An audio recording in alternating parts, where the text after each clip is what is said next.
Good morning बच्चों।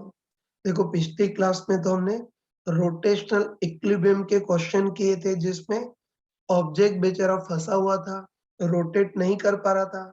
और हमको अच्छे पता है कि ऑब्जेक्ट अगर रोटेट नहीं कर पाए मतलब अगर इक्विलिब्रियम में हो तब तो हम टॉर्क बैलेंस करते हैं। लेकिन अब हम कुछ ऐसे क्वेश्चन करते हैं जिसमें ऑब्जेक्ट रोटेट कर रहा है और हमको अच्छे पता है कि बताओ अगर ऑब्जेक्ट रोटेट कर रहा हो तो अब हम टॉर्क बैलेंस नहीं लगाएंगे, उसकी जगह न्यूटन सेकेंड लॉ लगाएंगे। और मैं तुमको पहले ही बताया था कि जैसे लीनियर मोशन का Newton's law resultant force equal to mass into acceleration होता है, वैसे ही रोटेशनल मोशन का Newton's law resultant torque equal to I alpha होता है ना। तो आगे तुम कंपेरेटिवली याद रखना कि कभी भी कोई ऑब्जेक्ट रोटेट नहीं कर पा रहा हो इक्विलिब्रियम में हो तब तो टॉर्क बैलेंस करेंगे, और अगर कोई ऑब्जेक्ट रोटेट कर पा रहा हो तो फिर टॉर्क बैलेंस नहीं करेंगे, उसकी जगह न्यूटन्स सेकेंड लॉ लगाएंगे, resultant torque equal to I into alpha ये लगाएंगे। हाँ बच्चों, अभी रोटेटिंग बॉडीज का एक बहुत कॉमन सा एग्जांपल लेते हैं, ये ध्यान से देखना। तो देखो इस बार हमको दे रखा है कि एम मास और एल एन की कोई यूनिफॉर्म रॉड है और इस रॉड को इस पॉइंट पर हमने हिंज कर दिया है, मतलब पिन कर दिया है, ठीक है ना। अब देखो रॉड के लोएस्ट पॉइंट से हमने एम मास और प्लस क्यू चार्ज का कोई पार्टिकल भी जोड़ दिया, मतलब वेल्ड कर दिया है। और शुरू में इस रॉड को हमने थीटा एंगल वाली पोजीशन पर रखा है। अब साथ में हमको ये भी दे रखा है कि इस बार पूरे सिस्टम पर ई का यूनिफॉर्म इलेक्ट्रिक फील्ड लगा रखा है जिसकी डायरेक्शन हॉरिजॉन्टली आगे की ओर है। और देखो अब ऐसा करते हैं कि रॉड को इस थीटा एंगल वाली पोजीशन से छोड़ देते हैं। ये तो हमको देखना है कि छोड़ने के जस्ट बाद रॉड का एंगुलर एक्सेलरेशन कितना होगा वो देखना है ना। स्टार्ट करते हैं तो ये हमको दे रखा है कि रॉड है, इधर प्लस क्यू का चार्ज पार्टिकल भी जोड़ दिया और अब छोड़ दिया है ना। तो छोड़ने के जस्ट बाद इसका एंगुलर एक्सेलरेशन कितना होगा वो देखना है। बस हमको अच्छे पता है कि जैसे एक्सेलरेशन को पैदा करने का काम फोर्स करता है वैसे ही एंगुलर एक्सेलरेशन को पैदा करने का काम टॉर्क करता है। बस हम सिंपली हिंज पॉइंट के बाद रिजल्टेंट टॉर्क निकालेंगे और न्यूटन सेकेंड लॉ के अकॉर्डिंग इस रिजल्टेंट टॉर्क को खोल करके आई इंटू एल्फा लिख देंगे। यू नो तो कॉमन सेंस है यार, ये रॉड हिंज पॉइंट के अबाउट ही रोटेट कर रहा है तो ऑब्वियसली हिंज पॉइंट के अबाउट ही टॉर्क देखेंगे। चलो टॉर्क के पहले इस रॉड का रॉड प्लस पार्टिकल इस सिस्टम का फ्री बॉडी डायग्राम बनाते हैं, मतलब इस पर कौन कौन से फोर्स लगेंगे वो देखते हैं। तो आराम से बताओ कि इस रॉड पे एक तो इसका खुद का वेट है ना, रॉड पे एक तो इसका खुद का वेट या ग्रेविटेशन फोर्स mg लगेगा जो रॉड के सेंटर ऑफ मास पे सेंटर्ड होगा। उसके बाद ये जो पार्टिकल जोड़ा है उसका भी वेट या ग्रेविटेशन फोर्स mg लगेगा, और बताओ कौन सा, इलेक्ट्रोस्टैटिक फोर्स। तो तुम आराम से बताओ कि यूनिफॉर्म इलेक्ट्रिक फील्ड आगे की ओर लगा रखा है तो इस इलेक्ट्रिक फील्ड में प्लस क्यू चार्ज वाला पार्टिकल है उस पर इलेक्ट्रिकल फोर्स भी आगे की ओर लगेगा। और वही अगर किसी ने इलेक्ट्रोस्टैटिक नहीं पढ़ी तो वहां हम पढ़ेंगे कि जैसे ग्रेविटेशन फोर्स m इंटू जी होता है वैसे इलेक्ट्रोस्टैटिक फोर्स q इंटू ई होता है। m की जगह चार्ज q और ग्रेविटी फील्ड की जगह इलेक्ट्रिक फील्ड E है ना। तो बस इस रॉड पर फोर्स देख लिए, ठीक है। तो बस रॉड पे एक तो इस रॉड का वेट है ग्रेविटेशन फोर्स mg, एक इस पार्टिकल का mg, एक इलेक्ट्रिक फील्ड आगे लगा रखा है तो इस प्लस क्यू चार्ज वाले पार्टिकल पर इलेक्ट्रिकल फोर्स भी आगे की ओर लगेगा QE, और एक और गंदा वाला फोर्स लगेगा वो है सपोर्ट के कारण रॉड पर लगने वाला रिएक्शन, है ना। तो तुम खुद बताओ कि रॉड को इस सपोर्ट पॉइंट पर हिंज कर दिया है ना, तो बताओ ये जो रॉड है वो इस सपोर्ट को खींचेगी तो एज ए रिएक्शन ये सपोर्ट रॉड को भी नहीं छोड़ेगा, ये सपोर्ट रॉड को भी खींचेगा, है ना। और सपोर्ट के कारण जो लगने वाला रिएक्शन होता है उसको हम आर बोलते हैं। और ये खतरनाक है, इसकी वैल्यू भी नहीं पता और डायरेक्शन भी कैसी भी हो सकती है तो चिंता नहीं करते हैं। ये सपोर्ट वाला रिएक्शन आर किसी भी डायरेक्शन में हो सकता है, किसी भी डायरेक्शन में मान सकते हैं। बस अब हमको पूछा है कि इस इंस्टेंट पर इसका एंगुलर एक्सेलरेशन कितना होगा वो देखना है। तो बस तुम खुद बताओ कि इसमें हमको इस सपोर्ट वाले फोर्स से डर लग रहा है ना? सपोर्ट के कारण लगने वाले रिएक्शन से डर लग रहा है। तो इससे बचने के लिए हम क्या करते हैं, इस हिंज पॉइंट के अबाउट की net torque equal to I alpha लगा देते हैं। बताओ सपोर्ट वाला फोर्स कितना भी खतरनाक हो लेकिन हिंज पॉइंट से ही पास हो रहा है, तो हिंज पॉइंट के अबाउट सपोर्ट वाले फोर्स का टॉर्क 0 हो जाएगा, उससे मुक्ति मिल जाएगी। हाँ बच्चों, ये तो इसीलिए ध्यान रखना है ना, इसीलिए ध्यान रखना कि कभी भी कोई ऑब्जेक्ट हिंज हो तो हिंज या सपोर्ट के कारण लगने वाले रिएक्शन, मतलब इस राक्षस से मुक्ति पाने के लिए हम कभी कोई ऑब्जेक्ट हिंज हो तो हिंज पॉइंट के अबाउट इट टॉर्क की इक्वेशन देखेंगे ताकि इससे मुक्ति मिल जाए। तो बस अब ध्यान रखना है, कभी कोई ऑब्जेक्ट हिंज हो तो हम हिंज पॉइंट के अबाउट इट टॉर्क की इक्वेशन लिखेंगे, मतलब सिंपली हिंज पॉइंट के about resultant torque equal to I alpha ये लगा देंगे। तो चलो पहले हम हिंज पॉइंट के अबाउट रिजल्टेंट टॉर्क देखते हैं। तो हिंज पॉइंट के अबाउट सपोर्ट वाले फोर्स का तो टॉर्क 0, क्योंकि ये सपोर्ट वाला फोर्स कितना भी खतरनाक हो लेकिन हिंज से ही पास हो रहा है, तो हिंज पॉइंट के अबाउट सपोर्ट वाले फोर्स का टॉर्क बिल्कुल 0। तो हिंज पॉइंट के अबाउट टॉर्क किसका होगा, इस mg और इस QE का। चलो आराम से बताओ कि हिंज पॉइंट के अबाउट इस mg का टॉर्क कैसा होगा, है ना? हिंज पॉइंट के अबाउट इस mg का टॉर्क ऐसे घुमाने वाला होगा, मतलब क्लॉकवाइज होगा, और कितना होगा, simply F R sine theta. तो एफ तो एक ग्रेविटेशन फोर्स mg, आर इस फोर्स की एक्सिस से सीधी डिस्टेंस l/2, साइन थीटा देखना है। तो हम सभी को पता है कि थीटा क्या होता है, फोर्स का मिलाने वाली लाइन या रॉड के साथ एंगल। तो बताओ ये एंगल थीटा है तो ये भी सिमिलर एंगल थीटा। तो हिंज पॉइंट के अबाउट mg का torque F R sine theta की जगह थीटा ही आएगा, और उसकी डायरेक्शन क्लॉकवाइज। ऐसे बताओ हिंज पॉइंट के अबाउट ये mg भी क्लॉकवाइज घुमाएगा, इस mg का भी टॉर्क क्लॉकवाइज होगा, और कितना होगा, simply F R sine theta. तो एफ तो ये फोर्स mg, आर इस फोर्स की एक्सिस से सीधी distance l into sine theta, इस फोर्स का रॉड के साथ या मिलाने वाली लाइन के साथ एंगल। तो बताओ ये एंगल थीटा है तो सिमिलरली ये एंगल भी थीटा ही होगा, और हिंज पॉइंट के अबाउट इस mg का टॉर्क भी क्लॉकवाइज, और हिंज पॉइंट के अबाउट इस इलेक्ट्रोस्टैटिक फोर्स QE का टॉर्क कितना होगा, वो भी एफ आर साइन थीटा। तो एफ तो इलेक्ट्रोस्टैटिक फोर्स QE, आर इस फोर्स की एक्सिस से सीधी distance l into sine theta, इस फोर्स का मिलाने वाली लाइन के साथ एंगल। तो ये थीटा है तो ये ऑब्वियसली 90 माइनस थीटा। तो हिंज पॉइंट के बाद इसका torque F R sine theta की जगह 90 माइनस थीटा। और तुम खुद बताओ कि हिंज पॉइंट के बाद इलेक्ट्रोस्टैटिक फोर्स ऐसा घुमाएगा तो उसका टॉर्क एंटी क्लॉकवाइज होगा। तो बस हिंज पॉइंट के बाद सभी फोर्स के टॉर्क देख लिए, अब रिजल्टेंट टॉर्क देखना है। तो इस बार थोड़ा संकट है कि कुछ टॉर्क तो क्लॉकवाइज है और कुछ एंटी क्लॉकवाइज है ना? तो वो क्वेश्चन में सबकी वैल्यू दी होगी, है ना? mg QE l इन सब की वैल्यू दी होगी। तो बस ध्यान रखना कि इन दोनों में से क्लॉकवाइज और एंटी क्लॉकवाइज में जो डोमिनेटिंग है, मतलब जो जिसकी वैल्यू ज्यादा है उसको पॉजिटिव ले लेंगे। तो चलो मान लेते हैं कि mg QE इन सब की वैल्यू दे रखी है, और चलो मान लेते हैं कि ये इलेक्ट्रोस्टैटिक का एंटी क्लॉकवाइज टॉर्क ज्यादा आ रहा है ना? तो वही एंटी क्लॉकवाइज टॉर्क ज्यादा है तो आसानी के लिए हम ये एंटी क्लॉकवाइज वाले टॉर्क को पॉजिटिव मान लेंगे। तो ये एंटी क्लॉकवाइज है पॉजिटिव, और ये दोनों क्लॉकवाइज हैं तो इन दोनों को नेगेटिव लिखना होगा। बस हिंज पॉइंट के अबाउट रिजल्टेंट टॉर्क आ गया ना, है ना? यहाँ लिख देता हूँ, हिंज पॉइंट के अबाउट रिजल्टेंट टॉर्क कितना हो गया, ये QEL sin 90 minus theta cos theta, और इन दोनों को कंबाइन करोगे तो कितना आ जाएगा, 3/2 mgl sin थीटा। तो हिंज एक्सिस के अबाउट रिजल्टेंट टॉर्क इतना हो गया, है ना? और तुम खुद बताओ कि न्यूटन सेकेंड लॉ के अकॉर्डिंग रिजल्टेंट टॉर्क को खोल करके हम क्या लिख सकते हैं, आई अल्फा। और ध्यान रखना कि इस बार टॉर्क हिंज एक्सिस के अबाउट, है ना?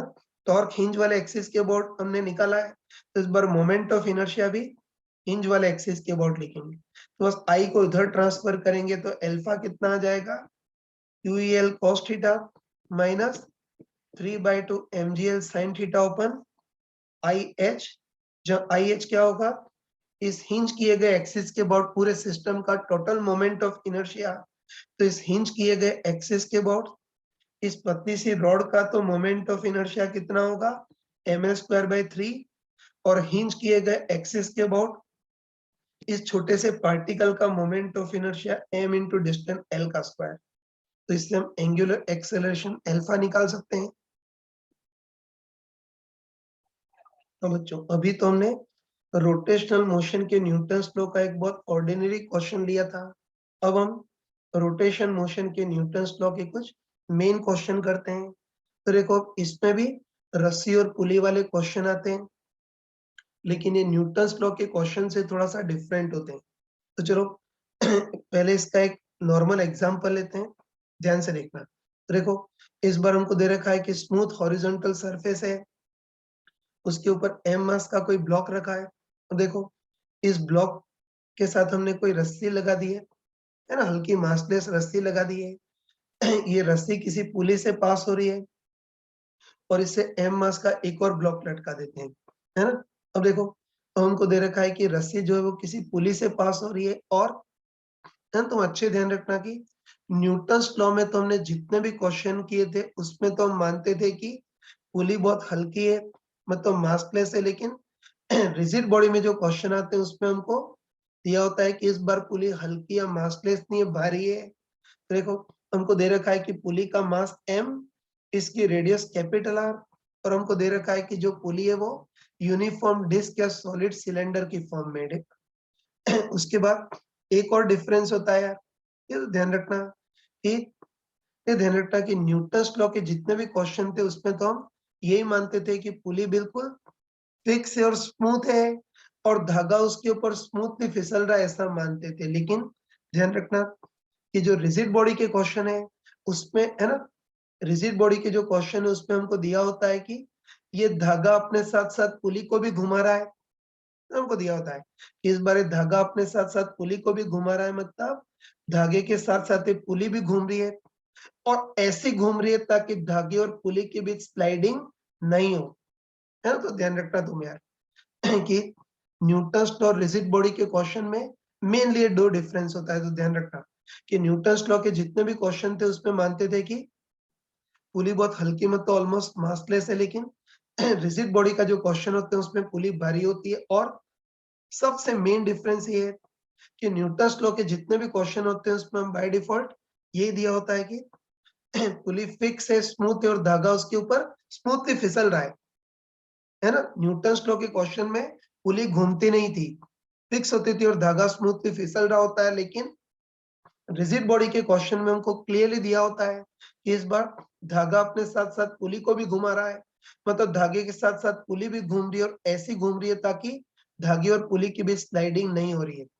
है ना। तो बस हमको देखना है कि इस बार भी हर एक ब्लॉक का एक्सेलरेशन कितना होगा और इस पुली का एंगुलर एक्सेलरेशन कितना होगा वो देख लेते हैं। हाँ बच्चों इसको करते हैं। ठीक, तो वही क्वेश्चन में हमको, ठीक, क्वेश्चन में हमको ये दे रखा है कि इस पूरे सिस्टम को छोड़ दिया है, और सबसे मेन चीज हमको ये दे रखी है कि इस बार धागा अपने साथ साथ पुली को भी घुमा रहा है, मतलब इस बार धागे और पुली की भी स्लाइडिंग नहीं हो रही है। बस धागे और पुली की भी स्लाइडिंग नहीं हो रही है, ये शब्द सुनते ही दिमाग में चमक जाना चाहिए कि अब एक क्वेश्चन न्यूटन्स लॉ का नहीं, रिजिड बॉडी का है। बस छोड़ने पर हर एक ब्लॉक का एक्सेलरेशन कितना होगा वो देखना है। तो ध्यान रखना कि इस टाइप के भी क्वेश्चन को करने के दो तरीके होते हैं, है ना। पहला तरीका तो ये कि बिल्कुल सिस्टमेटिक, बिल्कुल डिटेल में किया जाए, और दूसरा तरीका शॉर्टकट। तो चलो पहले इस क्वेश्चन को हम शरीफों के टाइप से बिल्कुल डिटेल में करते हैं। तो पहले हम ऐसा करते हैं कि शरीफों के टाइप से इस क्वेश्चन को डिटेल, मतलब बिल्कुल टेक्निकल तरीके से करते हैं। और ध्यान रखना कि इसको डिटेल में करने की वही रटे स्टेप्स यार। तो हम क्या करेंगे, सबसे पहले हर एक ब्लॉक का एक्सेलरेशन मानेंगे, फिर सीधे साधे बच्चों टाइप से हर एक ब्लॉक का अलग अलग फ्री बॉडी डायग्राम बनाएंगे, और फिर हर एक ब्लॉक के लिए न्यूटन्स लॉ की इक्वेशन लगा देंगे। जो ऑब्जेक्ट लीनियर मोशन कर रहे हैं उसके लिए लीनियर मोशन की equation resultant force equal to mass into acceleration, और जो ऑब्जेक्ट रोटेशन मोशन कर रहे हैं उसके लिए रोटेशन मोशन की equation net torque equal to I alpha, है ना। तो बस पहले हम बिल्कुल सिस्टमेटिक करते हैं, ठीक है। तो उसके लिए सबसे पहले हम क्या करेंगे, हर एक ब्लॉक का एक्सेलरेशन मान लेते हैं। तो हमको अच्छे बताया कि छोड़ने पर ये ब्लॉक अपने वेट के कारण नीचे, हमको बताया कि छोड़ने पर ये ब्लॉक अपने वेट के कारण नीचे आएगा, और बताओ ये ब्लॉक नीचे आएगा तो ऑब्वियसली ये ब्लॉक, ऑब्वियसली इसको आगे की ओर जाना पड़ेगा, है ना। मतलब कहने का मतलब है कि ये ब्लॉक नीचे आएगा, ये ब्लॉक आगे जाएगा, मतलब कहने का मतलब है कि ये पूरा पूरा सिस्टम ऐसे क्लॉकवाइज डायरेक्शन में मूव करेगा। तो चलो ऐसा करते हैं कि बताओ ये ब्लॉक नीचे जाएगा, इसका एक्सेलरेशन ए नीचे मान लेते हैं। कॉमन सेंस से बताओ कि ये ब्लॉक जितना नीचे जाएगा ये ब्लॉक उतना ही आगे की ओर जाएगा, तो इसका एक्सेलरेशन ए नीचे की ओर है तो इसका ए आगे की ओर होगा। और तुम खुद बताओ कि इस ब्लॉक का भी एक्सेलरेशन ए, इस ब्लॉक का भी एक्सेलरेशन ए है, तो बताइए जो धागा है उसका भी एक्सेलरेशन ए होगा, है ना। वही, ये दोनों ब्लॉक के एक्सेलरेशन ए है तो इस धागे का भी एक्सेलरेशन ए होगा। अब तुम खुद बताओ कि धागा ऐसे क्लॉकवाइज डायरेक्शन में मूव कर रहा है, तो धागा अपने साथ साथ पुली को भी क्लॉकवाइज डायरेक्शन में घुमाएगा। और बताओ पुली जो है वो लीनियर मोशन कर ही नहीं सकती, वो तो इस हिंज के अबाउट प्योरली रोटेशन मोशन कर रही है, तो इसका एंगुलर एक्सेलरेशन होगा जो अल्फा मान लेते हैं। बस सबसे पहले हमको इस धागे का लीनियर एक्सेलरेशन ए और पुली के एंगुलर एक्सेलरेशन अल्फा में क्या रिलेशन होगा वो देखना है ना। तो देखो वैसे तो, है ना, वैसे तो कोई स्मार्ट पर्सन हो तो फीलिंग से बोल सकता है कि बताओ धागे का एक्सेलरेशन ए है तो उसके साथ घूम रही पुली का एंगुलर एक्सेलरेशन क्या होगा, ए इक्वल टू एल्फा, तो alpha equal to A upon R, ऐसे डायरेक्ट कर सकते हैं। लेकिन चलो पहला क्वेश्चन है, इसलिए हम मूर्खों टाइप से डिटेल में करते हैं, ठीक है। तो बस हमको देखना है कि धागे का एक्सेलरेशन ए और पुली के एंगुलर एक्सेलरेशन अल्फा में क्या रिलेशन होगा वो देखना है।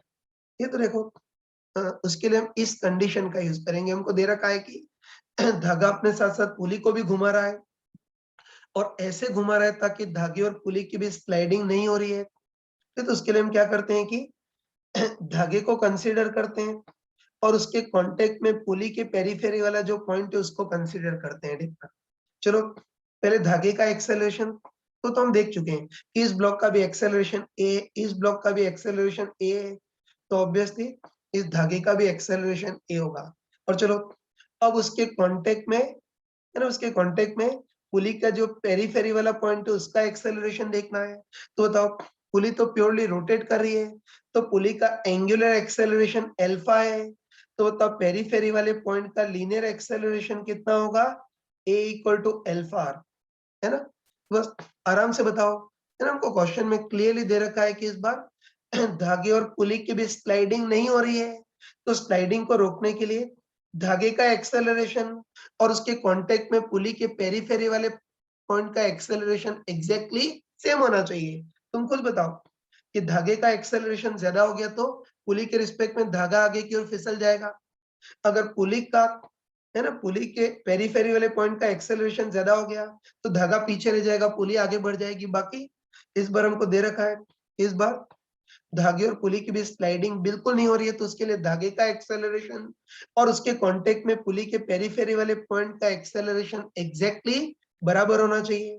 तो तुम बताओ कि धागे का एक्सेलरेशन ए और उसके कांटेक्ट में पुली के पेरीफेरी वाला जो पॉइंट है उसका एक्सेलरेशन अल्फा दोनों एग्जैक्टली बराबर होने चाहिए।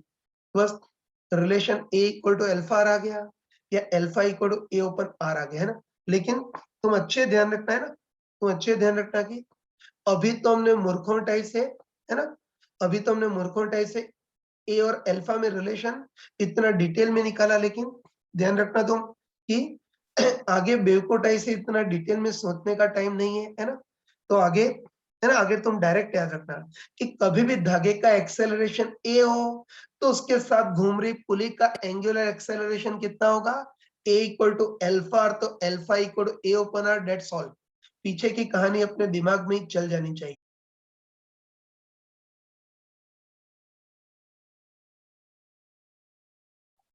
हाँ बच्चों देखो, अभी हमने पहली स्टेप तो कर दी, मतलब हर किसी का एक्सेलरेशन तो मान लिया। तो इन ब्लॉक का एक्सेलरेशन ए, तो धागे का भी एक्सेलरेशन ए, धागे का एक्सेलरेशन ए है, तो उसके साथ घूम रही पुली का angular acceleration a equal to alpha R, मतलब alpha equal to A upon are.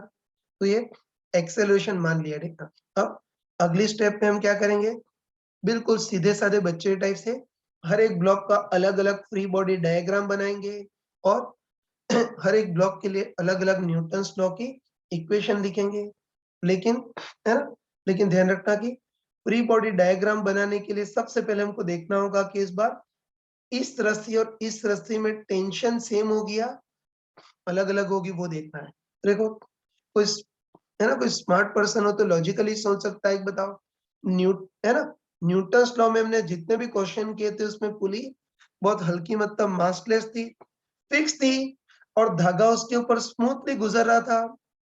इसलिए न्यूटन्स लॉ में तो इधर टेंशन टी है तो इधर भी टी, एक रस्सी में सब जगह टेंशन सेम होती थी। लेकिन तुम बताओ, है ना, तुम बताओ कि इस बार ये पुली मासलेस नहीं है, पुली भारी है और साथ में घूम भी रही है। इसलिए इस बार इस रस्सी और इस रस्सी में टेंशन सेम नहीं होगा, डिफरेंट होगा, है ना। तो ये बोल सकते हैं इस बार पुली मासलेस नहीं है, भारी भी और साथ में रोटेट भी कर रही है। तो इस बार इस रस्सी और इस रस्सी में टेंशन अलग अलग होगा, है ना। तो चलो इस रस्सी में टेंशन हम T1 मान लेते हैं और इसमें टेंशन T2 मान लेते हैं। और देखो कोई स्मार्ट पर्सन हो तो लॉजिकली सोच सकता है, बताओ T1 T2 में कौन ज्यादा होगा, बताओ। T1 ज्यादा होगा, है ना। तो तुम फीलिंग से बताओ, है ना, तुम कॉमन सेंस से देख सकते हो, बताओ छोड़ने पर ये पूरा सिस्टम क्लॉकवाइज डायरेक्शन में मूव करेगा तो ये पुली भी क्लॉकवाइज डायरेक्शन में रोटेट करेगी। तो बताओ पुली का एंगुलर एक्सेलरेशन क्लॉकवाइज डायरेक्शन में है, तो बताओ इस पुली पर रिजल्टेंट टॉर्क भी क्लॉकवाइज डायरेक्शन में लगना चाहिए। और है ना, तुम बताओ कि क्लॉकवाइज डायरेक्शन में रिजल्टेंट टॉर्क क्रिएट करने के लिए ये क्लॉकवाइज घुमाने वाला टेंशन T1 तो ज्यादा होना चाहिए और एंटी क्लॉकवाइज घुमाने वाला टेंशन T2 कम होना चाहिए, है ना। तो ध्यान रखना कि आगे ये एक्सप्लेन नहीं करूंगा, शक्ल देखते आना चाहिए कि पूरा सिस्टम क्लॉकवाइज मूव करे तो पुली भी क्लॉकवाइज घूमेगी, इसका एंगुलर एक्सेलरेशन क्लॉकवाइज है तो रिजल्टेंट टॉर्क भी क्लॉकवाइज होगा। और बताओ रिजल्टेंट टॉर्क क्लॉकवाइज होने के लिए क्लॉकवाइज घुमाने वाला टेंशन T1 तो ज्यादा होना चाहिए और एंटी क्लॉकवाइज घुमाने वाला टेंशन T2 कम होना चाहिए। तो ये हमने प्रैक्टिकली सोच लिया कि इस बार T1 ज्यादा होगा और T2 कम होगा, ठीक है। एनीवे बाकी इतना पक्का है कि पुली भारी और घूम रही है, इसलिए इस बार एक रस्सी में सब जगह टेंशन सेम नहीं होगा, अलग अलग होगा। ये चलो इधर टेंशन T1 मान लेते हैं और इधर T2। चलो अब तो सीधे सारे बच्चों टाइप से सबका अलग अलग फ्री बॉडी डायग्राम और न्यूटन्स लॉ की इक्वेशन। चलो पहले इस ब्लॉक का फ्री बॉडी डायग्राम बनाते हैं। तो बताओ अकेले इस ब्लॉक पर कौन कौन से फोर्स लगेंगे। एक तो इसका वेट या ग्रेविटेशन फोर्स mg और एक रस्सी खींचेगी T1 से। चलो लग गया तो इसकी इक्वेशन भी लिख देते हैं। तुम बताओ कि इस ब्लॉक का एक्सेलरेशन नीचे की ओर है तो रिजल्टेंट नीचे की ओर force equal to mass into acceleration. तो तुम बताओ कि इस ब्लॉक पर तो रिजल्टेंट नीचे की ओर फोर्स कितना लग रहा है, mg माइनस T1। वो इस ब्लॉक पर रिजल्टेंट नीचे की ओर force mg minus T1 equal to mass m into acceleration a, ये इसकी इक्वेशन हो गई। वैसे ही अब इस ब्लॉक को पकड़ते हैं, इसका फ्री बॉडी डायग्राम, अकेले इस ब्लॉक पर कौन कौन से फोर्स लगेंगे वो देखते हैं। और इतना तुम्हें स्मार्टनेस होगी कि ये ब्लॉक बिल्कुल हॉरिजॉन्टल डायरेक्शन में मूव कर रहा है, तो इस ब्लॉक पर हमको केवल हॉरिजॉन्टल फोर्सेस से मतलब होना चाहिए, वर्टिकल फोर्स से कोई मतलब नहीं होना चाहिए। तो तुम बताओ कि इस ब्लॉक का वेट या ग्रेविटेशन फोर्स mg लगेगा तो सही, लेकिन इसका कोई यूज नहीं है ना। कोई अनपढ़ ही बोल सकता है कि इस बार mg नीचे की ओर है, मतलब इस सरफेस को दबाने के काम में आएगा, या तुम्हारे पढ़े लिखों की लैंग्वेज बोले तो नॉर्मल रिएक्शन से कैंसिल हो जाएगा, बाकी उसका मूव कराने में या हॉरिजॉन्टल डायरेक्शन में कोई कंट्रीब्यूशन नहीं है। तो बताओ इस ब्लॉक पर हॉरिजॉन्टल फोर्स तो केवल इस रस्सी का टेंशन T2 यही होगा। बताओ और कोई हॉरिजॉन्टल फोर्स है क्या, नहीं है ना। तो बस अब अकेले इस ब्लॉक के लिए भी न्यूटन्स लॉ की इक्वेशन, इस ब्लॉक पर भी रिजल्टेंट आगे की ओर force equal to mass into acceleration. तो तुम बताओ इस ब्लॉक पर रिजल्टेंट आगे की ओर फोर्स ओनली T2 है equal to mass m into इसका भी एक्सेलरेशन a, इसकी इक्वेशन हो गई। अब देखो इन दोनों की इक्वेशन तो लिख दी। अब हम इस पुली को पकड़ते हैं, इस पुली का फ्री बॉडी डायग्राम बनाते हैं, मतलब है ना वही इन दोनों का हिसाब किताब हो गया ना। अब हम पुली को पकड़ते हैं, इस पुली का फ्री बॉडी डायग्राम बनाते हैं, मतलब अब हम देखते हैं कि अकेले इस पुली पर कौन कौन से फोर्स लगेंगे वो देखते हैं। तो तुम कॉमन सेंस से बताओ कि इस पुली पर एक तो इसका वेट या ग्रेविटेशन फोर्स mg होगा, लेकिन हमको पता है कि बिल्कुल यूजलेस होगा। तुम बताओ कि जो mg फोर्स है वो हिंज पॉइंट से ही पास होगा, तो हिंज पॉइंट के बाद mg का टॉर्क बिल्कुल जीरो होगा, इससे मीनिंगलेस है, आगे तो हम लिखेंगे ही नहीं। और देखो एक और नॉनसेंस टाइप का फोर्स लगेगा, कौन सा? सपोर्ट का रिएक्शन। बताओ ये जो पुली और सपोर्ट को धक्का देगी तो एज ए रिएक्शन ये सपोर्ट पुली को भी नहीं छोड़ेगा, पुली को भी धक्का देगा। तो सपोर्ट के कारण रिएक्शन आर आएगा, लेकिन ये भी नॉनसेंस है। बताओ ये भी हिंज पॉइंट से पास हो रहा है, तो हिंज पॉइंट के बाद इसका भी टॉर्क जीरो। तो mg और सपोर्ट के कारण रिएक्शन आर, ये दोनों तो नॉनसेंस है, इसका कोई यूज नहीं है। बाकी इस पुली पर मेनली फोर्स कौन कौन से लगेंगे? टेंशन। तो तुम खुद बताओ कि इस पुली के दो रस्सियां हैं, तो दोनों रस्सियां खींचेंगी। बताओ ये रस्सी खींचेगी टेंशन T1 से और ये रस्सी खींचेगी टेंशन T2 से। तो बच्चों ये तो पुली के फ्री बॉडी डायग्राम में कौन कौन से फोर्सेस आएंगे? एक तो इसका ग्रेविटेशन फोर्स mg, एक सपोर्ट के कारण रिएक्शन r। ये दोनों तो नॉनसेंस है क्योंकि इनका टॉर्क जीरो है, आगे तो इन नॉनसेंस को लिखेंगे नहीं।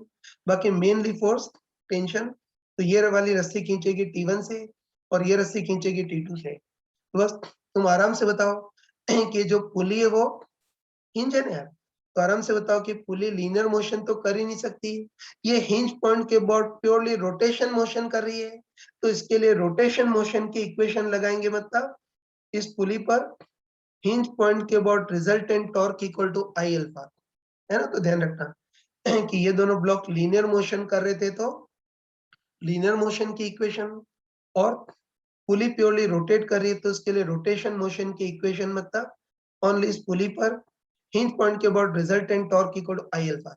शक्ल देखते ही बता सकते हैं कि हिंज पॉइंट के बाद इस mg का भी टॉर्क जीरो और हिंज पॉइंट के बाद सपोर्ट वाले रिएक्शन का भी टॉर्क जीरो, तो हिंज एक्सिस के बाद टॉर्क केवल T1 और T2 का होगा। चलो स्मार्टली बताओ कि हिंज एक्सिस के बाद इस T1 का टॉर्क कितना होगा? F इंटू आर परपेंडिकुलर, तो F तो T1 और R परपेंडिकुलर इसके फोर्स की लाइन के एक्सिस से परपेंडिकुलर डिस्टेंस R, तो हिंज एक्सिस के बाद T1 का टॉर्क T1 इंटू R, और हिंज पॉइंट के बाद T1 ऐसे घुमाएगा तो इसकी डायरेक्शन क्लॉकवाइज। और ऐसे बताओ हिंज पॉइंट के बाद T2 का टॉर्क भी F इंटू आर परपेंडिकुलर, तो F तो T2 into R perpendicular, force की लाइन की एक्सिस से परपेंडिकुलर डिस्टेंस R, लेकिन तुम देखते बताओ इस हिंज एक्सिस के बाद T2 ऐसे घुमाएगा, मतलब तो इसका टॉर्क एंटी क्लॉकवाइज होगा, है ना। बस हिंज पॉइंट के बाद रिजल्टेंट टॉर्क इतना आ गया। और तुम, है ना, तुम आराम से बताओ कि न्यूटन सेकेंड लॉ के अकॉर्डिंग रिजल्टेंट टॉर्क को खोल करके हम क्या लिख सकते हैं? आई अल्फा। और बताओ टॉर्क हिंज एक्सिस के अबाउट लिया था, तो मोमेंट ऑफ इनर्शिया भी हिंज एक्सिस के अबाउट लेंगे। तो तुम बताओ इस यूनिफॉर्म डिस्क का इस हिंज किए गए एक्सिस के अबाउट या सेंट्रल एक्सिस के अबाउट मोमेंट ऑफ इनर्शिया कितना होता है? mr² इतना होता है ना। और तुम बताओ कि अल्फा की डायरेक्शन क्लॉकवाइज है ना, तो बस अल्फा की डायरेक्शन क्लॉकवाइज है तो हम क्लॉकवाइज को पॉजिटिव लेंगे, तो एक क्लॉकवाइज है से प्लस और एंटी क्लॉकवाइज माइनस, तो बस ये तीसरी इक्वेशन ये आ गई, है ना। बस अब अगर, है ना, ढंग से देखें तो इस बार, ढंग से देखें तो इस बार ए अल्फा T1 और T2 चार वेरिएबल हैं, जबकि इक्वेशन केवल तीन ही आई है, तो चौथी एक और इक्वेशन चाहिए। और हमको अच्छे पता है कि बताओ, हमको अच्छे पता है कि बताओ चौथी इक्वेशन कहाँ से आएगी? ए और अल्फा में रिलेशन, और वो तो हमको डायरेक्ट पता है कि इस धागे का एक्सेलरेशन ए हो तो इस पुली का angular acceleration simply A equal to alpha. तो चौथी इक्वेशन ए और अल्फा में रिलेशन वो simply A equal to alpha है। बस अब अगर ढंग से देखो तो इसमें ए अल्फा T1 T2 4 वेरिएबल है और 4 इक्वेशन है, इनको सॉल्व कर सकते हो। और ध्यान रखना कि कहने को 4 इक्वेशन है, बाकी एक्चुअली तो 3 ही है। बताओ इसमें अल्फा की वैल्यू ए बार रख दोगे तो ये तो महत्वहीन हो गई। बस इन सबको सॉल्व कर सकते हो ना। इन सबको सॉल्व करोगे तुम्हारे पास ए आ जाएगा, अल्फा आ जाएगा, T1 आ जाएगा और T2 आ जाएगा। ये सॉल्व तुम खुद कर सकते हो। हाँ बच्चों, ये देखिए कैलकुलेशन तुम खुद कर सकते हो, तो मैं डायरेक्ट आंसर ही लिख रहा हूँ। इसको सॉल्व करेंगे तो I think A 2g/5, alpha जो है वो ए ओपन आर मतलब 2g/5 आर, और सॉल्व करेंगे तो T1 2mg/5 और T2 mg/5। तो T1 ज्यादा होगा और T2 कम होगा, वो लॉजिकली भी देख लिया था और मैथमेटिक्स ने इस पर ठप्पा भी लगा दिया है।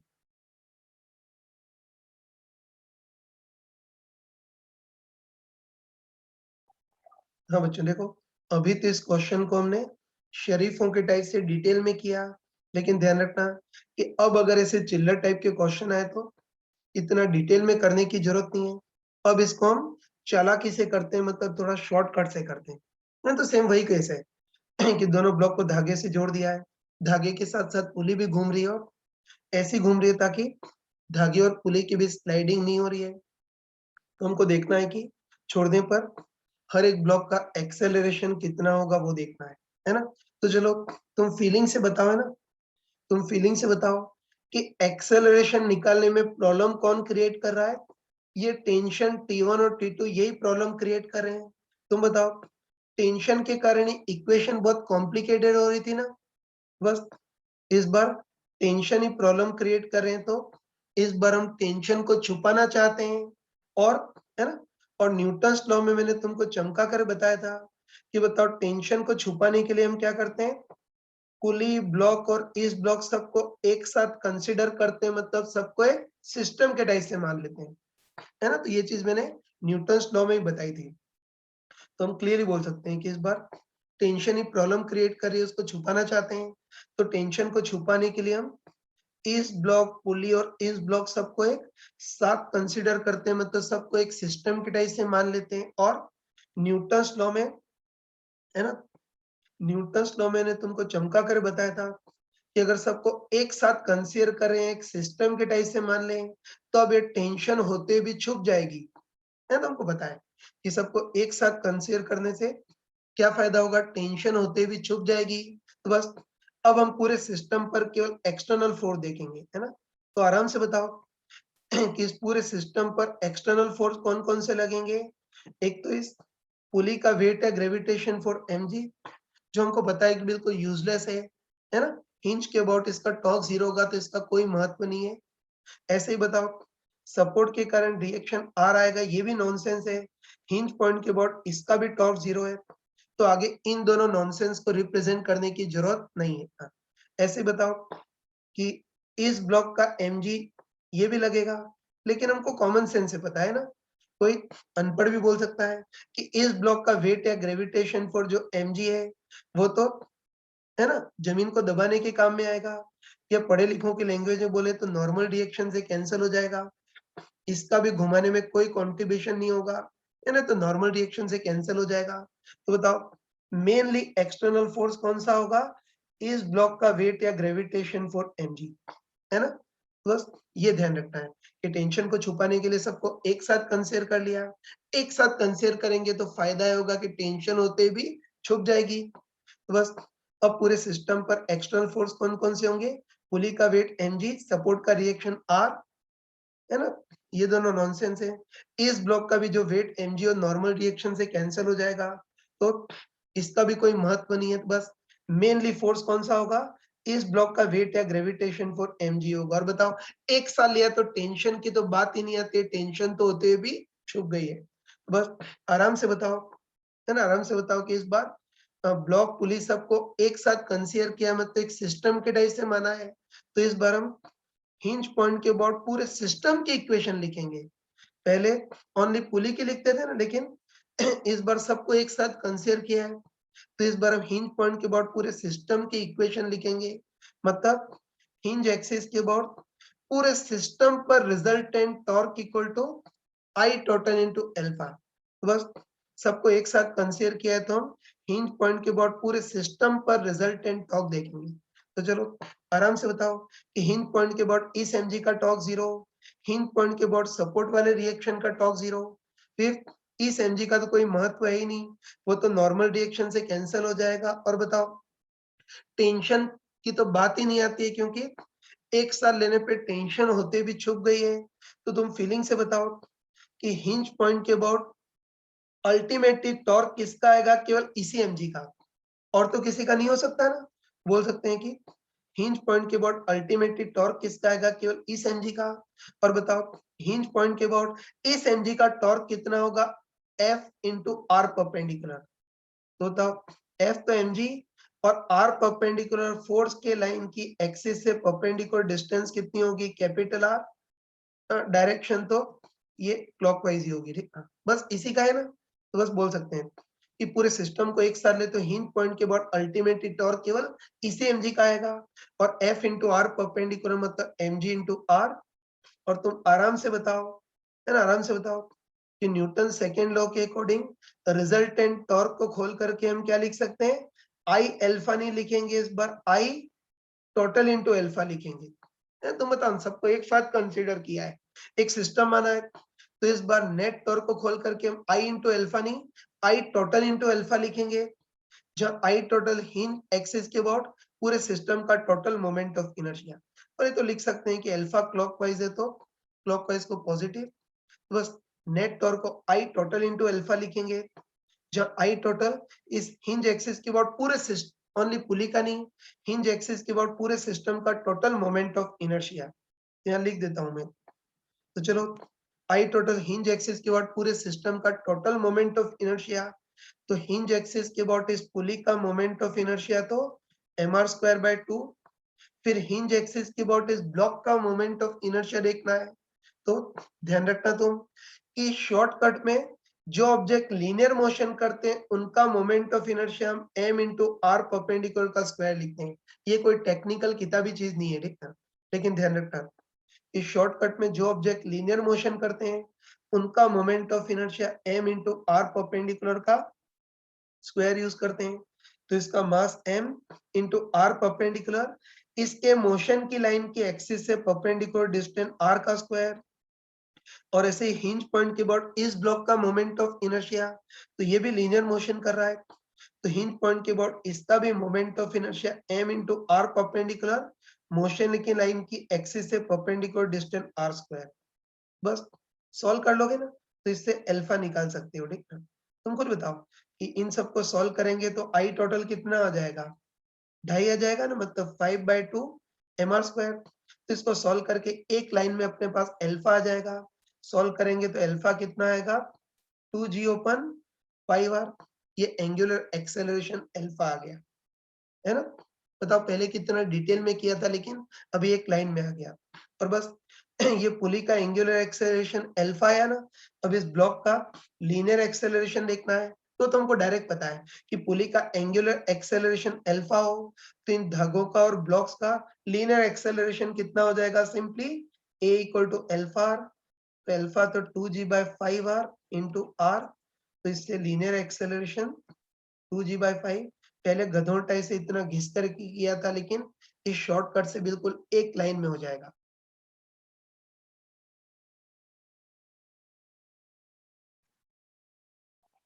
हाँ बच्चों, अभी इस क्वेश्चन को हमने दोनों तरीकों से कर लिया, लेकिन अब अच्छे ध्यान रखना तुम्हें ना, अच्छे ध्यान रखना कि अब अगर ऐसे चिल्लर टाइप के क्वेश्चन हुए तो गधों टाइप से डिटेल में करने की जरूरत नहीं है। अब इसको शॉर्टकट से ही करेंगे, वही तरीका। ये सबको एक साथ ले लेंगे, मतलब एक सिस्टम के टाइप से मान लेंगे तो टेंशन छुप जाएगा। तो बस हिंज पॉइंट के बाद पूरे सिस्टम की इक्वेशन, मतलब हिंज पॉइंट के बाद पूरे सिस्टम पर resultant torque equal to I total into alpha, इस शॉर्टकट से ही करेंगे। तो चलो इसके अब कुछ क्वेश्चन में तुमको दे रहा हूँ, ध्यान से देखना, ठीक है। पहले क्वेश्चन बोल लेता हूँ। तो देखो इस बार हमको दे रखा है कि कोई पुली है, ये भारी है, इसका मास m, रेडियस r, और जो पुली है वो यूनिफॉर्म डिस्क की फॉर्म में, मतलब सॉलिड सिलेंडर की फॉर्म में। इसको इस मिडिल पॉइंट पर हमने हिंज कर दिया है, ठीक है। अब देखो इसके ऊपर हमने कोई धागा या रस्सी लगा दी है, है ना, इधर 3m मास का ब्लॉक लटका दिया और इधर m मास का ब्लॉक लटका दिया है, सिस्टम को छोड़ दिया है।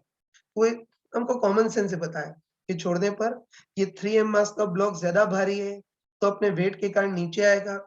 ये ब्लॉक नीचे आएगा तो बेचारे इस ब्लॉक को ऊपर जाना पड़ेगा, मतलब कहने का मतलब है कि छोड़ने पर पूरा सिस्टम ऐसे क्लॉकवाइज डायरेक्शन में घूमने लगेगा। और हमको दे रखा है कि इस बार ये जो रस्सी है वो अपने साथ साथ पुली को भी घुमा रही है, और ऐसी घुमा रही है ताकि रस्सी और पुली के बीच स्लाइडिंग नहीं हो रही है। स्लाइडिंग नहीं हो रही है मतलब ठप्पा लग गया कि रिजिड बॉडी का क्वेश्चन है। बस छोड़ने पर हर एक ब्लॉक का एक्सेलरेशन और पुली का एंगुलर एक्सेलरेशन कितना होगा वो देखना है। और देखते ही समझ गए कि इस टाइप के चिल्लर क्वेश्चन को हम शॉर्टकट में ही करेंगे। तो चलो 2 मिनट के लिए वीडियो पॉज करो और इसको खुद ट्राई करो। हाँ बच्चों, इसको करते हैं। ये तो हमको पता है कि 3m मास का ब्लॉक ज्यादा भारी है तो नीचे जाएगा। ये नीचे आएगा तो बेचारे ये ब्लॉक ऊपर जाएगा, मतलब पूरा सिस्टम क्लॉकवाइज घूमेगा तो अपने साथ साथ पुली को भी क्लॉकवाइज घुमाएगा। और इस बार रस्सी और पुली की भी स्लाइडिंग नहीं हो रही है, मतलब पक्का पता चल गया कि अभी न्यूटन्स लॉ का नहीं, रिजिड बॉडी का क्वेश्चन है। तो बस छोड़ने पर हर एक ब्लॉक का एक्सेलरेशन कितना होगा वो देखना है। और हमको पता है कि ऐसे चिल्लर टाइप के क्वेश्चन को हम शॉर्टकट से ही करेंगे। तो चलो, तुम स्मार्ट टी बताए ना, तुम बिल्कुल स्मार्ट टी बताओ कि दोनों ब्लॉक का इसमें हमको दोनों ब्लॉक का केवल एक्सेलरेशन निकालना है, बाकी रस्सी के टेंशन को छुपाना चाहते हैं। और न्यूटन्स लॉ में न्यूटन्स लॉ में ही बताया था, अभी भी तुमको चमका कर बताया है कि बताओ टेंशन को छुपाना है तो उसके लिए हम क्या करेंगे, सबको एक साथ कंसीडर करेंगे। मतलब ये पहला ब्लॉक प्लस दूसरा ब्लॉक प्लस पुली सबको एक साथ कंसीडर करेंगे, मतलब सबको एक सिस्टम के टाइप से मान लेंगे। हाँ बच्चों, ठीक है। वही रस्सी के टेंशन को छुपाने के लिए हम ब्लॉक पुली रस्सी सबको एक साथ कंसीडर करते हैं, मतलब सबको एक सिस्टम के टाइप से मान लेते हैं। और मैंने अभी बताया था कि अगर सबको एक साथ कंसीडर करेंगे तो टेंशन तो होते हुए भी छुप जाएगी।